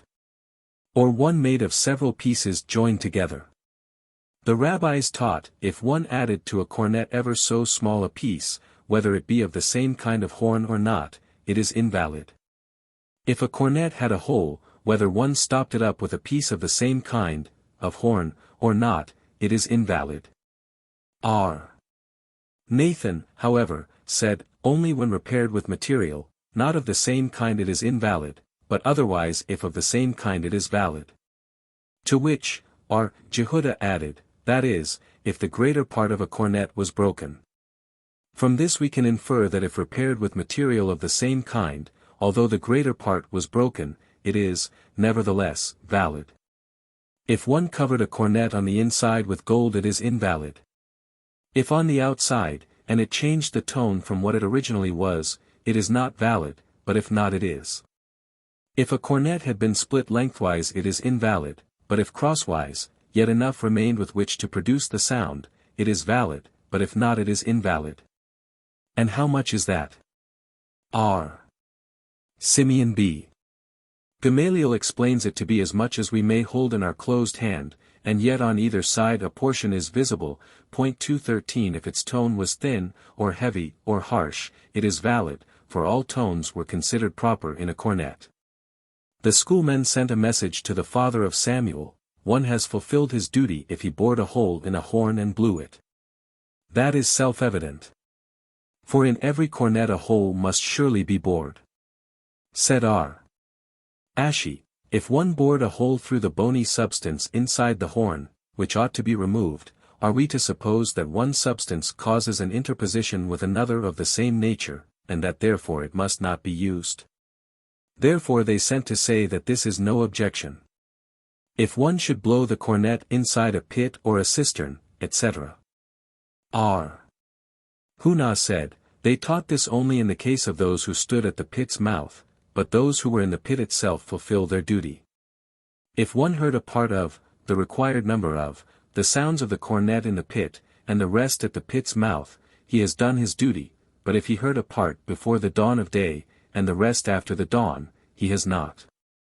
Said Abai to him, why in the latter case, should he not have done his duty, because he did not hear the whole of the sounds at the time when the duty should be performed? Yet in the former case, he is considered to have done his duty, under similar circumstances. How can these cases be compared? In the latter case, the night is not the time of performing the obligation at all, while in the former case, a pit is a place where the duty may be performed for those who are in it. Shall we say that Rabbah held, if one heard the end of the sounding, of the cornet, without having heard the beginning he did his duty, and from these words we must understand that if he heard the beginning without the end he has also done his duty? Come and hear. If one blew the first sound, tikia, and prolonged the second, tikia, as long as two, it is only reckoned as one, and, if Rabbah's opinion is correct, why should he reckon it as two? This is no question. If he heard half the sounds he has done his duty, but when one blows one sound on the cornet we cannot consider it two halves. Rabbah says, one who vows to receive no benefit from his neighbor may nevertheless blow for him the obligatory sounds, of the cornet, one who vows refusal of any benefit from a cornet may blow on it the obligatory sounds. Furthermore, said Rabbah, one who vows to refuse any benefit from his neighbor may sprinkle on him the waters of a sin offering in the winter, but not in the summer. One who vows to receive no benefit from a spring may take in it a legal bath in the winter, but not in the summer. The schoolmen sent a message to the father of Samuel, if one had been compelled to eat unleavened bread, on the first night of Passover, i.e., he had not done so of his own accord, he has also done his duty. Who compelled him? Said R. Ashi, Persians. Rabbah remarked, from this statement we can prove that if one plays a song on a cornet he does his duty. Is this not self-evident? The cases are similar. One might suppose that in the former case the law commanded him to eat unleavened bread, and he ate it, but in the latter case the Torah speaks of a remembrance of blowing the cornet, Leviticus 23. 2:41, and, when he plays a song he does not remember his duty for, he is engaged in a worldly occupation. Therefore he teaches us that even under such circumstances he does his duty. To this an objection was raised. We have learned, if one who listened to the sounds of the cornet paid the proper attention, but he that blew the cornet did not, or vice versa, they have not done their duty until both blower and listener pay proper attention. This would be correct in the case where the blower, but not the listener, pays the proper attention, for it is possible that the listener imagines he hears the noise of an animal. But how can it happen that the listener should pay due attention, and the one who blows, the cornet, should not, except he was only playing a song, by which he does not do his duty? It is possible, if he only produced a dull sound, i.e. and not, for example, a tikia. Said Abaye to him, but now, according to thy conclusion, that a duty performed without due attention is the same as if performed with due attention, wilt thou say that he who sleeps in a tabernacle on the 8th day of the feast of the tabernacles shall receive stripes, because he had no right to observe the law for more than 7 days? Answered Rabbah, I say that one cannot infringe a command except at the time when it should be performed. R. Shaman B. Abba raised an objection. Whence do we know that a priest who ascended the platform, to pronounce the priestly benediction, must not say, since the Torah has given me the right to bless Israel, I will supplement the benedictions, Num. 6. 24-26, by one of my own, as, for example, Deuteronomy I, 2, May the Lord God of your fathers make you 1,000 times so many more as ye are. From the Torah which says, Deuteronomy 4. 2, Ye shall not add unto the word. And in this case as soon as he has finished the benedictions the time for performing that duty has gone by, still if he add a blessing of his own he is guilty of infringing the law, which says, Ye shall not add. This refers to a case of where the priest had not yet finished the scriptural benediction. We have learned, however, that he had finished the scriptural benediction. The Bereitha means to say that he had finished only one of the 3 benedictions. We have learned in another Bereitha, however, that even if he had completed all 3 benedictions, and then supplemented one of his own, he is also guilty of a transgression. In this case it is different, for it might be that the priest would come to another assembly where prayer was held and be called upon to again pronounce the benedictions. Hence it must be assumed that there is no specified time for the priest to pronounce his benedictions, but all day can be considered as the proper time, and thus the priest, by supplementing a benediction of his own, becomes guilty. R.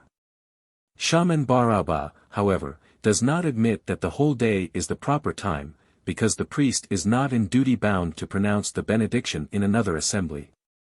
Nevertheless he is guilty if he should supplement an additional benediction of his own, whence we see that even if the proper time has passed, guilt is nevertheless incurred, and this is contradictory to Rabbah's dictum. Therefore, said Rabbah, I mean, to fulfill the requirements of the law one need not pay attention, to transgress the law against supplementing, at the time prescribed for performing it, also does not require one special attention. But to transgress the law against supplementing, at the time not prescribed for performance, needs one special attention. Hence the priest, after completing the scriptural benediction, who says, Because the law gives me authority I shall supplement a benediction of my own, demonstrates thereby that he does this with special attention, and consequently incurs guilt. Even if the prescribed time had passed. Arthazerah said to his attendant, Pay attention, and sound, the cornet, for me. Do we not thus see that he holds that to fulfill the requirements of the law the act is not enough, and one must pay attention? This is a disputed question among the Tanaim, for we have learned in a Bereitha, one who hears the blowing of the cornet must himself listen in order to perform his duty, and he who blows the cornet blows after his usual manner. R. Jose said, These words are said only in the case of the minister for a congregation, but an individual does not do his duty unless both he that hears and he that blows pay proper attention. Mishnah, it is written in X 17. 11 that, when Moses held up his hand, Israel prevailed, etc. Could then the hands of Moses cause war to be waged or to cease? Nay. But it means that as long as Israel looked to heaven for aid, and directed their hearts devoutly to their Father in heaven, they prevailed, but when they ceased to do so they failed. We find a similar instance also in Num. 21. 8. Make unto thee a fiery serpent and set it on a pole, and every one that is bitten, when he looketh upon it shall live. Could, then, the serpent kill or bring to life? Surely not. But it means when the Israelites looked upward to heaven for aid and subjected their will to that of their Father in heaven they were healed, but when they did not they perished. A deaf-mute, an idiot, or a child cannot act in behalf of the assembled congregation. This is the general rule: whosoever is not obliged to perform a duty cannot act in behalf of the assembled congregation, for that duty. Gemara, the rabbis taught, all are obliged to hear the sounding of the cornet, priests, Levites and Israelites, proselytes, freed slaves, a hermaphrodite, and one who is half slave and half free. A sexless person cannot act in behalf of those like or unlike itself, but a hermaphrodite can act in behalf of those of the same class, but not of any other. The Master said, it is said, all are obliged to hear the sounding of the cornet, priests, Levites and Israelites. This is self-evident, for if these are not obliged, who are? It was necessary to mention priests here, for one might have supposed that since we have learnt that Jubilee and New Year's Day are alike with regard to the sounding of the cornet and the benedictions, that only those who are included under the rule of Jubilee are included in the duties of New Year's Day. And as the priests are not included in the rule of Jubilee, for they have no lands to lie fallow, etc., might we not, therefore, say that they are not bound by the duties of New Year's Day? Therefore he comes to teach us, that they must hear the sounding of the cornet. Abba, the son of R. Zerah, teaches, with regard to all the benedictions, although one has already done his duty he may nevertheless act for others, with the exception of the blessings over bread and wine. Concerning which, if he has not yet done his duty, he may act for others, but if he has done his duty he must not act for others. Rabbah asked, what is the rule in the case of the benediction of the unleavened bread, and the wine used at the sanctification of a festival? Since these are special duties, may one act for others, or perhaps the duty is only the eating of the unleavened bread and the drinking of the sanctification wine, but the benediction is not a duty, and therefore he cannot act for others. Come and hear.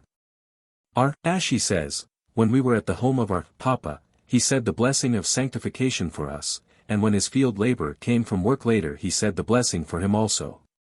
The rabbis taught, one must not say the benediction over bread for guests, unless he eats with them, but he may do so for the members of the family, to initiate them into their religious duties. With regard to the service of praise, Hallow Ps. Xi, Xvi, and the reading of the Book of Esther, although one had already done his duty, he may, nevertheless, act for others. Chapter 4. Regulations concerning the New Year's Day when it falls on Sabbath, and the prayers thereon, the ordinances of the benedictions, etc. Mishnah, when the feast of New Year happened to fall on the Sabbath, they used to sound the cornet in the temple, but not outside of it. After the destruction of the temple R. Johanan b. Zakkai ordained that they should sound the cornet in every place in which there was a Beth Din. R. Elazar says that R. Johanan b. Zakkai instituted that for Yamnia alone, but they, the sages, say the rule applied both to Yamnia and every place in which there was a Beth Din. And in this respect also was Jerusalem privileged more than Yamnia, that every city from which Jerusalem could be seen, or the sounding of the cornet could be heard, which was near enough, and to which it was allowed to go on the Sabbath, might sound the cornet on the Sabbath. But in Yamnia they sounded the cornet before the Beth Din only. Gemara, whence do we deduce all this? Said Rabbah, the rabbis took a precautionary measure concerning them, as said, although the duty of sounding the cornet is obligatory upon all, yet all are not skilled in sounding it. Therefore they feared lest one might take the cornet in his hand, and go to an expert and carry it more than 4 ells in public ground.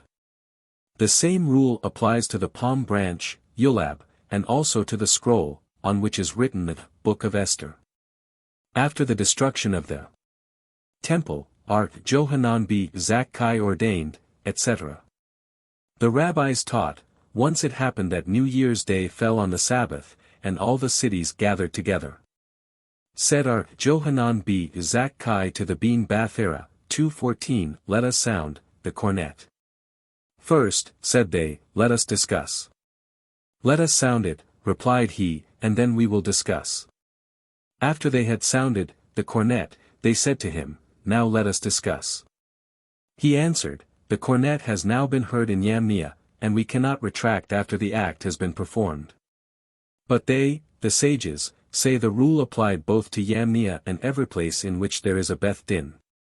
Said our Huna, that means in the presence of the Beth Din. Does this preclude people from sounding the cornet out of the presence of the Beth Din? And, when our Itzhak bar Joseph came from Yamnia, did he not say, when the officiant ministers appointed by the congregation in Yamnia had finished sounding the cornet, one could not hear his own voice on account of the sounds of the cornets used by individuals. Even individuals used to sound the cornet in the presence of the Beth Din. It was also taught, Rabbi said, we may only sound the cornet during the time that the Beth Din is accustomed to sit. Jerusalem was privileged more than Yamnia, etc. When the Mishnah speaks of every city from which Jerusalem could be seen, it means with the exception of a city located in the valley, from which it could be seen only by ascending to an elevated spot. By the sounding of the cornet could be heard, it means to except a city located on the top of a mountain, by which was near enough, it means to exclude a city outside the prescribed limit of a Sabbath journey. And by and to which it was allowed to go, it means to exclude a city, even nearby, but divided, from Jerusalem, by a river. Mishnah, formerly the palm branch, Lolab, was taken to the temple 7 days, but in cities outside of Jerusalem, it was taken to the synagogue 1 day. Since the destruction of the temple, our Johanan b. Zakkai ordained that the palm branch should everywhere be taken 7 days, in commemoration of the temple, and also it should be prohibited to eat the new produce, the whole day of waving, the sheaf offering, VIII Leviticus 23. 11-15. Gemara, whence do we know that we do things in commemoration of the temple? It is written, J-X. 17, for I will restore health unto thee, and I will heal thee of thy wounds, saith the Lord, because they called thee an outcast, saying, this is Zion whom no man seeketh after. By implication, we see, that it, Zion or the temple, needs being sought after, or commemorated. And that it should be prohibited to eat, on the whole day of waving, the sheaf offering, etc. Our Naaman b. Itzhak remarked, our Johanan b. Zakkai says this according to the system of our Jehuda, for it is written, Leviticus 23. 14, and ye shall eat neither parched corn until the selfsame day, i.e. until the very day itself, and he holds that whenever the expression until occurs it is inclusive. How can you say the above according to our Jehuda? Surely he differs from our Johanan br Zakkai. As we have learnt in a Mishnah, since the destruction of the temple our Johanan b. Zakkai ordained that it should be prohibited to eat of the new produce, the whole of the day of waving, the sheaf offering. Said our Jehuda, is this not prohibited by the passage which says, until the selfsame day?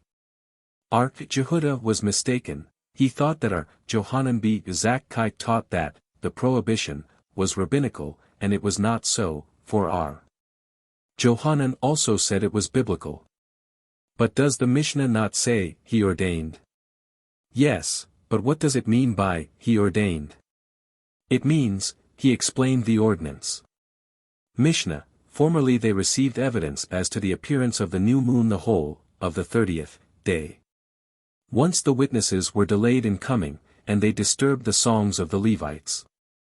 They then ordained that evidence should only be received until the time of the afternoon service, and if witnesses came after that time both that and the following day were consecrated. After the destruction of the temple, our Johanan b. Zakkai ordained that evidence, as to the appearance, of the new moon should be received all day. Gemara, What disturbance did they cause to the songs of the Levites? Said R. Zerah to Abba, his son, Go and teach to them, the Mishnah, thus, they ordained that evidence as to the appearance of the new moon should not be received. Only that there might be time during the day to offer the continual and the additional sacrifices and their drink offerings, and to chant the daily song without disturbing the order. We have learned in a Beretha, our Jehudah said in the name of our Akiba, what song did the Levites chant on the first day of the week? The earth is the Lord's and the fullness thereof, PS 24. Because he is the Creator, the Providence and the Ruler of the universe. What did they sing on the second day? Great is the Lord and greatly to be praised, PS 48, because he distributed his works and reigned over them. On the third day they sang, God standeth in the congregation of the mighty, PS 82, because he, in his wisdom, made the earth appear and prepared the world for its occupants. On the fourth day they sang, O Lord, to whom retribution belongeth, PS 94, because, on that day, he created the sun and moon, and, determined, to punish in the future those who would worship them. On the fifth day they sang, Sing aloud unto God our strength, PS 81, because, on that day, he created birds and fish to praise him. On the sixth day they sang, The Lord reigneth, he is clothed with majesty, PS 93. Because, on that day, he finished his works and reigned over them. On the seventh day they sang, a psalm or song for the Sabbath day, PS 92, for the day that is a perfect rest. Said R. Nehemiah, why did the sages make a distinction between these sections, for the last refers to a future event, while all the others refer to the past? It should have been said that they sang that psalm on the Sabbath day because he rested. What did the Levites sing when the additional sacrifices were being offered on the Sabbath? Our Hanan bar Rabbah said in the name of Rab, 6 sections of Deuteronomy 32.215 Hanan bar Rabbah also said in the name of Rab, as these sections were divided, by the Levites, so they are divided for the reading of the law, on the Sabbath on which they are read. What did they sing at the Sabbath afternoon service? Said R. Johanan, a portion of the Song of Moses, X 15. 1-10, the conclusion of that song, Ibid 11-19, and the Song of Israel, Num 21. 17. The schoolmen asked, did they sing all these on one Sabbath, or did they, perhaps, sing one section on each Sabbath? Come and hear. A Beretha teaches, during the time that the first choir of Levites who sang at the time of the additional sacrifice, sang their sections once, the second choir, that sang at that time of the afternoon sacrifice, had sung theirs twice.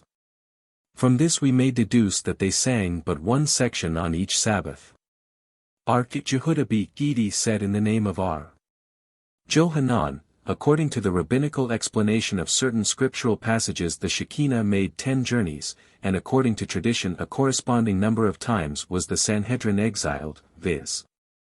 From the cell of Gazith, in the temple, to the marketplace, from the marketplace to Jerusalem, from Jerusalem to Yamniah, from Yamniah to Usha, from Usha, back again, to Yamniah, from Yamniah, back again, to Usha, from Usha to Shapram.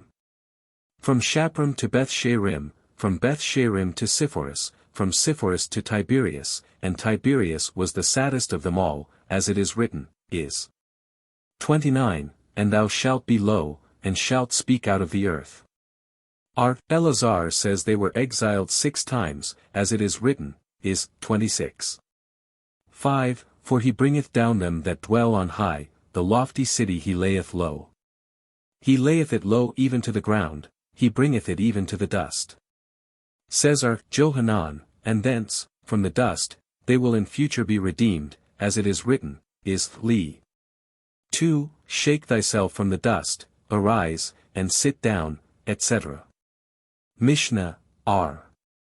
Joshua b. Karha said, this also did R. Johanan b. Zakkai ordain, that it mattered not where the chief of the Beth Din might be, the witnesses need only go to the meeting place, of the Beth Din. Gemara, a certain woman was summoned for judgment before a Maimar in Neherdai. Amimar went away to Mihazah, but she did not follow him, and he wrote a letter to put her in the ban. Said R.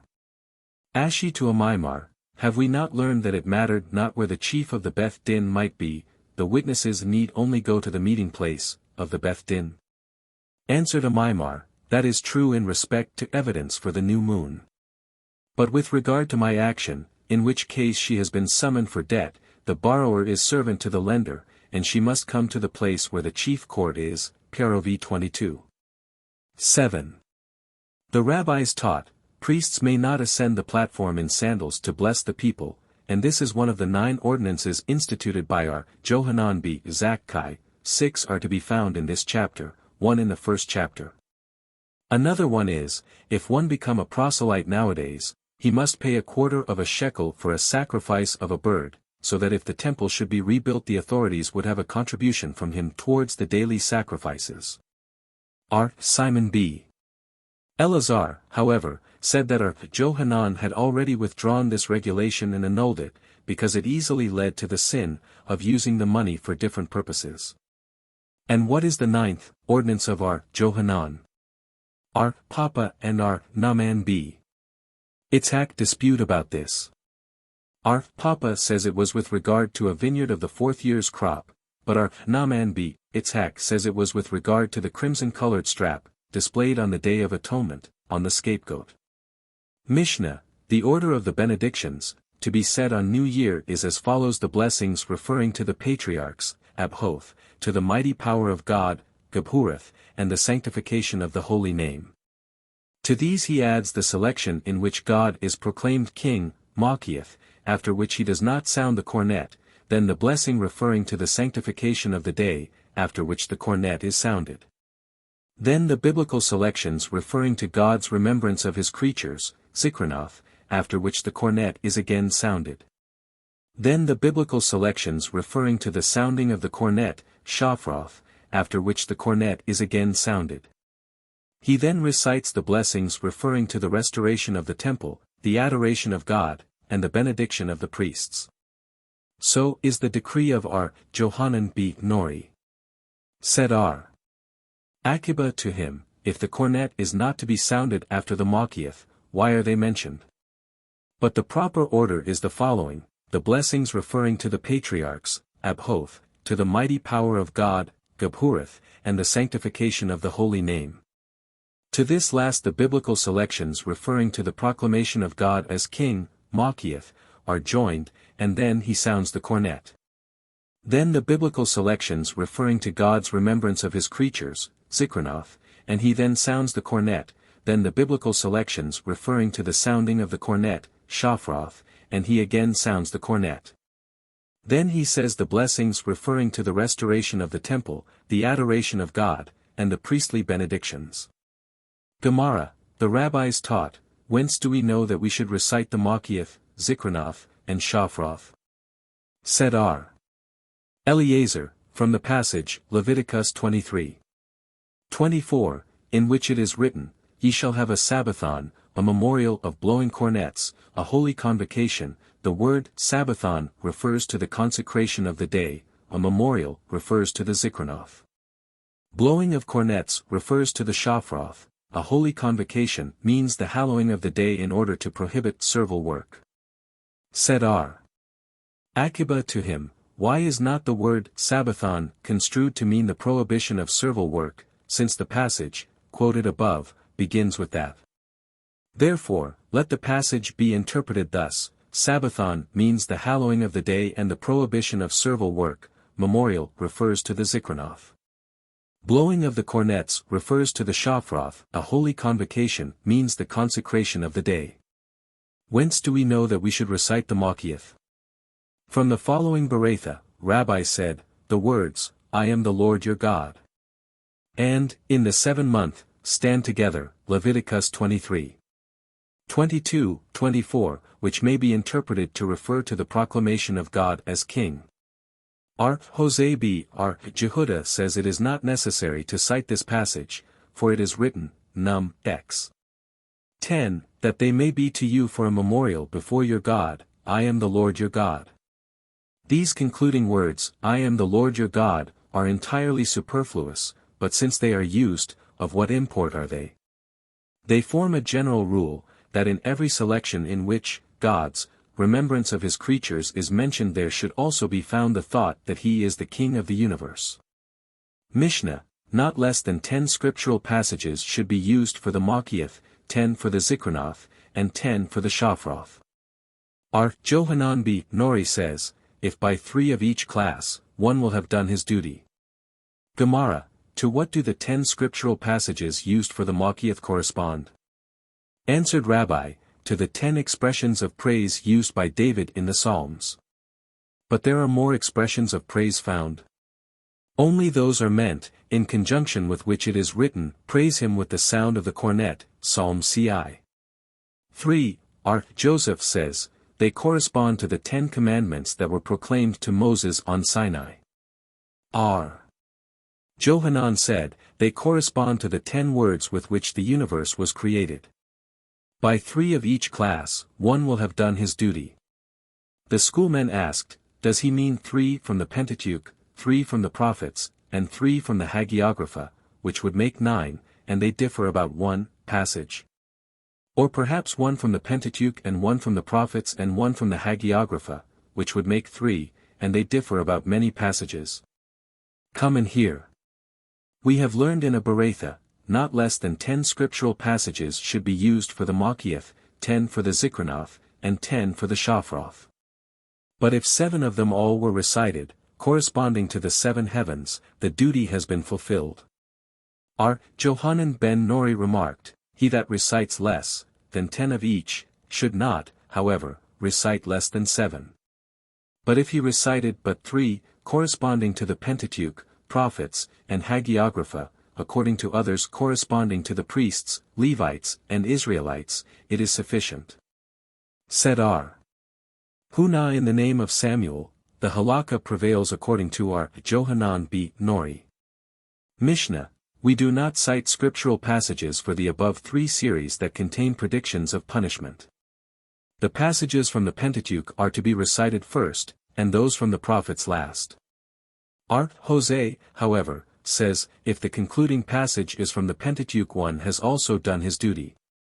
Gemara, passages, proclaiming the kingdom of God that should not be used, because of the above, are such as the following, Ezekiel, XX.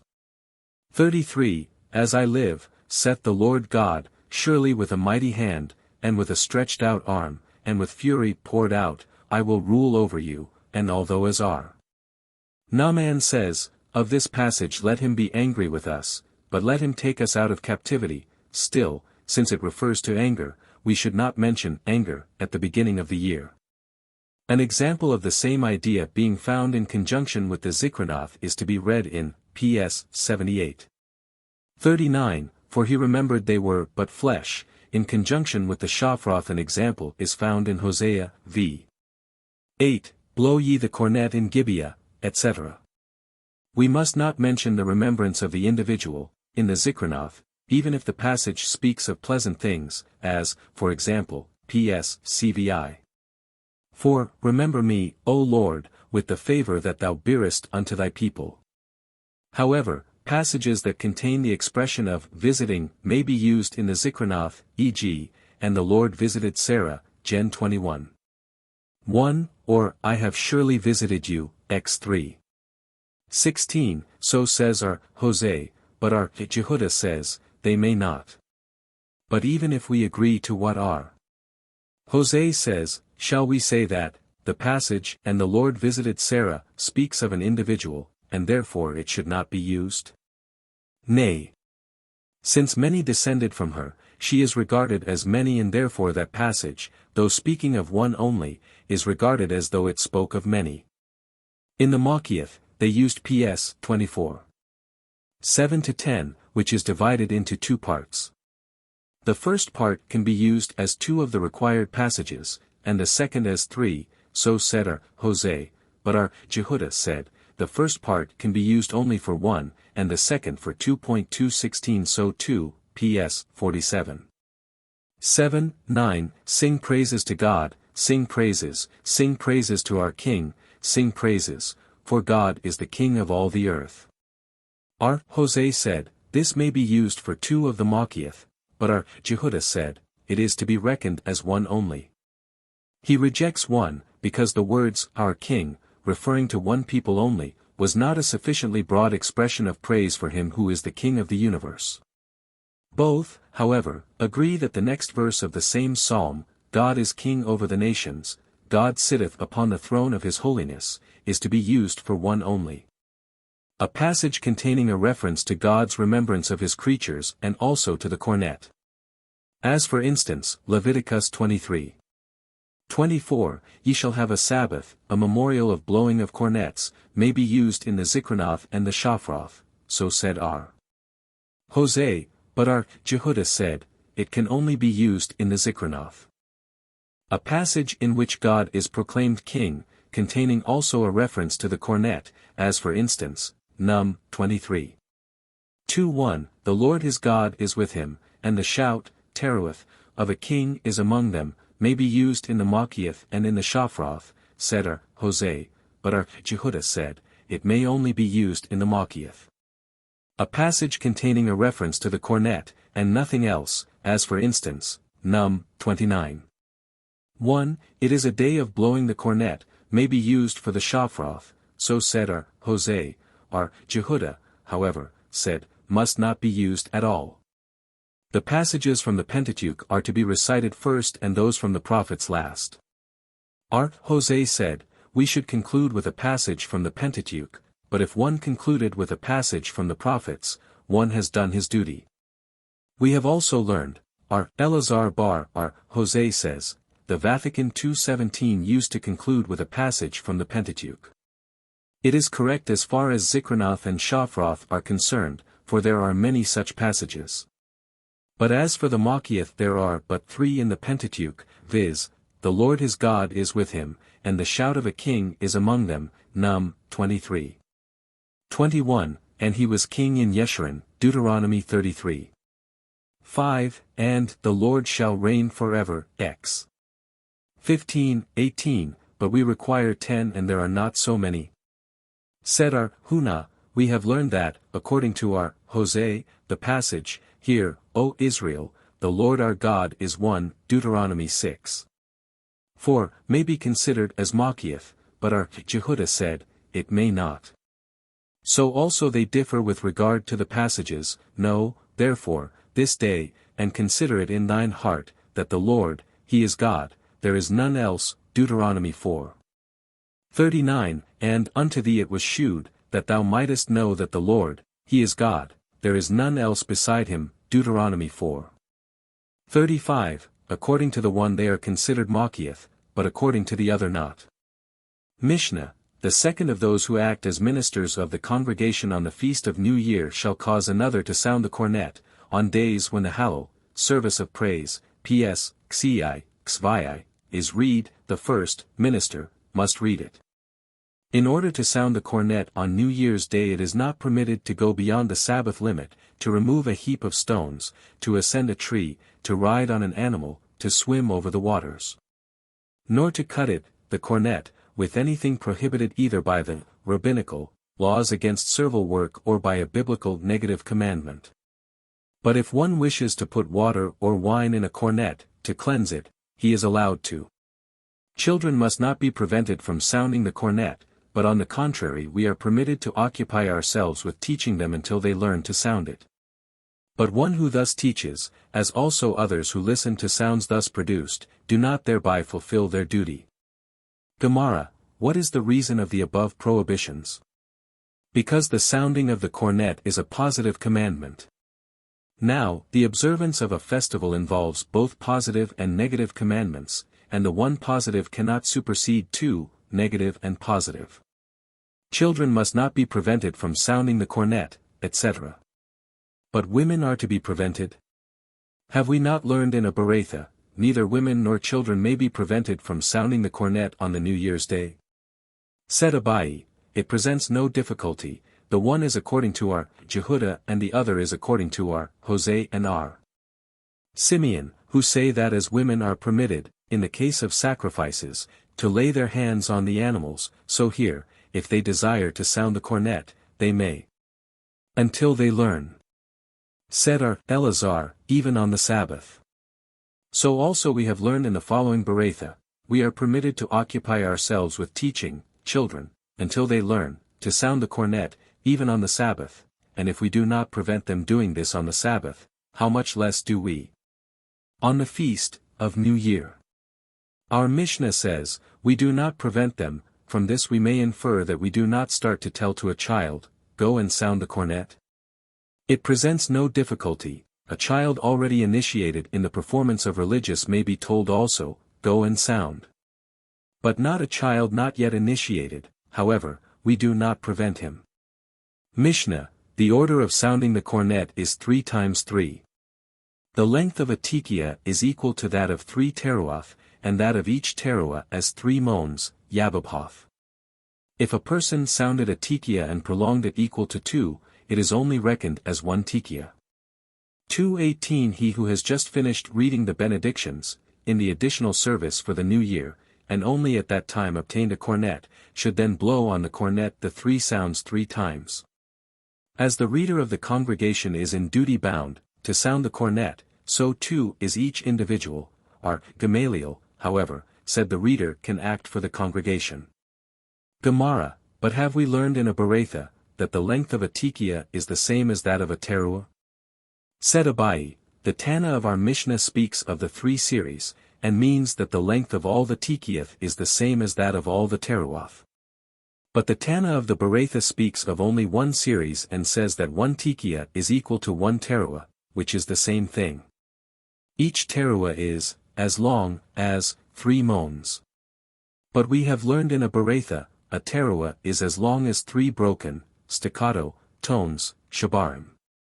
Said Abai, about this they do indeed differ, for it is written, Num. 29. It is a day of blowing the cornet, which in the Aramaic translation of the Pentateuch is, it is a day of sounding the alarm, Yababa. Now it is written concerning the mother of Sisera, Judges v. 28, the mother of Sisera. Moaned, va this word, one explains to mean a protracted groan, and another to mean a short wail. The rabbis taught, whence do we know, that one must sound, with a cornet? From the passage, Leviticus 25. 9, Thou shalt cause the cornet to sound, etc. Whence do we know that, after the teruah, there should be 1 tekiah? Therefore it is said, later in the same verse, Ye shall make the cornet sound 2:19 but perhaps this only refers to the Jubilee? Whence do we know that it refers also to New Year's Day? Therefore it is written, in the same verse, in the 7th month. These words are superfluous, for what purpose then does the Torah use them? To teach us that all the sounds of the cornet during the 7th month should be like each other. Whence do we know that the sounds are to be 3 times 3? From the 3 passages, Thou shalt cause the cornet to sound, Leviticus 25. 9. A Sabbath a memorial of blowing of cornets, Leviticus 23. 24, It is a day of blowing the cornet, Num. 29. But the Tana of the following Beretha deduces it by analogy of expression from, the rules given in, the wilderness, Num. X. 1-10. As we have learned, the words, when ye sound an alarm, Num. X. 5, mean 1 tekiah and 1 teruah. Whence do we know that they shall be separated? Perhaps it means that both together should be sounded. Since it is written, Ibid. 7, But when the congregation is to be gathered together, ye shall blow but ye shall not sound an alarm, we may infer that they must be separated, a tekiah by itself, and a teruah by itself. But whence do we know that there should be 1 tekiah before the teruah? From the words, Ibid 5, when ye sound an alarm, first a sound, or tekiah, and then an alarm or teruah. And whence do we know that there should be 1 after the teruah? From the words, Ibid 6, an alarm shall they sound. Ishmael, the son of Johanan bar Baroka, however, says, it is not necessary, as it is written, when ye sound an alarm the 2nd time, Ibid 6. The words, a 2nd time are unnecessary, and to what purpose are they used? To form a general rule that on every occasion on which alarm, teruah, is mentioned, a sound, tikia, must be used with it as a second, or following, tone. Possibly all this only refers to the practices followed in the wilderness, but how do we know that they refer to New Year's Day also? Therefore it is written, teruah twice to make us infer by an analogy of expression, and as concerning the New Year teruah is written thrice in the 3 passages, Leviticus 23. 24, a Sabbath, a memorial of cornets, Num, 29. 1, it is a day of blowing of cornets, and, Leviticus 25. 9, thou shalt cause the cornet, to sound, and for each teruah there are 2 tikiath, we therefore learn that on New Year's Day must be sounded 3 teruath and 6 tikiath. R. Abahu enacted in Caesarea that the order should be first a tikia 220 then 3 single staccato sounds, or shebrim, then a teruah and then again a tikia. At all events it is not right, if by teruah is meant a protracted groan, then he should have instituted the order to be a tikia, a teruah, and then a tikia. And if it means a short wail, then he should have instituted the order to be a tikia, then shebrim, 3 single broken sounds, and then again a tikia. He was in doubt whether it meant one or the other, and therefore he enacted that both should be sounded. If a person sounded a tikia and prolonged it equal to 2, etc. R. Johanan says, if one heard the 9 sounds at 9 different hours during the day, he has fulfilled his duty. The same we have learned in the following Beretha, if one heard the 9 sounds at 9 different hours of the day it is sufficient, and if he heard from 9 men at one time, a tikia from one and a teruah from another, etc. He has also done his duty, even if he heard them intermittently, and even during the whole day or any part of the day. The rabbis taught, generally, the soundings of the cornet do not prevent each other, if one can blow a tikia, but not a teruah, or pronounce one benediction and not another, it might be said he should not blow or pronounce any benediction at all. We are taught that the one does not prevent the other on the fasts of the congregation other occasions when these are needed, nor do the benedictions, but on New Year's Day and the Day of Atonement they do. He who has just finished reading, the additional service, and only at that lime obtained a cornet shall sound on the cornet the 3 sounds 3 times. This means, only when he did not have a cornet at the beginning of the service, but if he had one at the beginning of the service when the sounds of the cornet are heard, they must be heard in the order of the benedictions of the day. R. Papa Bar Samuel rose to recite his prayers. Said he to his attendant, when I nod to you sound, the cornet, for me. Rabbah said to him, this may only be one in the congregation. We have learned in a Beretha in support of this, when one hears these sounds, he should hear them both in their order and in the order of the benedictions, in the additional service of the new year. This only applies to a congregation, but one should hear them in the order of the benedictions only, if he is not in a congregation, and a private individual who has not sounded the cornet, or heard it sounded, can have a friend sound it for him. But a private individual who has not recited the benedictions cannot have a friend say them for him, and the duty to hear the cornet sounded is greater than that of reciting the blessings. How so? If there be 2 cities, to which a person may go, and in one city they are about to sound the cornet and in the other to recite the benedictions, he should go to the city in which they are about to sound the cornet, and not to that in which they are about to recite the benedictions. Is this not self-evident, because the sounding is biblical and the benedictions are only rabbinical? The case is when the reciting of the benedictions in one city was certain. Sounding the cornet in the other city was doubtful. He must nevertheless go to the city where they are about to sound the cornet. Just as the reader of the congregation is in duty bound, to sound the cornet, so too is each individual. We have learned in a Beretha, the schoolmen said to our Gamaliel, why according to thy opinion should the congregation pray? Answered he, in order to enable the reader of the congregation to arrange his prayer. Said our Gamaliel to them, but why, according to your opinion, should the reader act for the congregation? Answered they, in order to enable those who are not expert to fulfill their duty. And he rejoined, just as he enables the illiterate, so too he causes the literate to fulfill their duty. Rabbi Bar Hannah said in the name of our Johanan. The sages later accepted the opinion of our Gamaliel. But Rab said there is still a difference between them. Could the same our Johanan say this? Did not our Hannah of Sipharah say in the name of our Johanan, the halakha prevails according to our Gamaliel? From these words, the halakha prevails according to our Gamaliel, we see that there must have been some that differed from him. Said our Naaman b. Itzhak, by the words, the sages accept the opinion of our Gamaliel, our Meir is meant, and the rule arrived at through those who differed from him, was arrived at, through other rabbis, for we have learned in the following Beretha, our Meir holds that with regard to the benedictions of New Year's Day and the Day of Atonement, the reader can act for the congregation, but the sages say, just as the reader is in duty bound, so too is each individual. Why only for these benedictions, and no other? Shall we assume it is because of the many biblical selections used? Does not our Hananel say in the name of Rab, as soon as one has said, the passages beginning with, the words, and in thy law it is written, he need say no more? It is because there are many, more and longer, benedictions, than usual. It was taught, our Jehoshua ben Levi said, both the private individual and the congregation as soon as they say, the passages beginning, with the words, and in thy law it is written, need say no more. R. Eleazar says, a man should always first prepare himself for prayer and then pray. R. Abba said, the remarks of R. Eleazar seem to apply to the benedictions of New Year's Day and the Day of Atonement, and to the various holidays, but not to the whole year.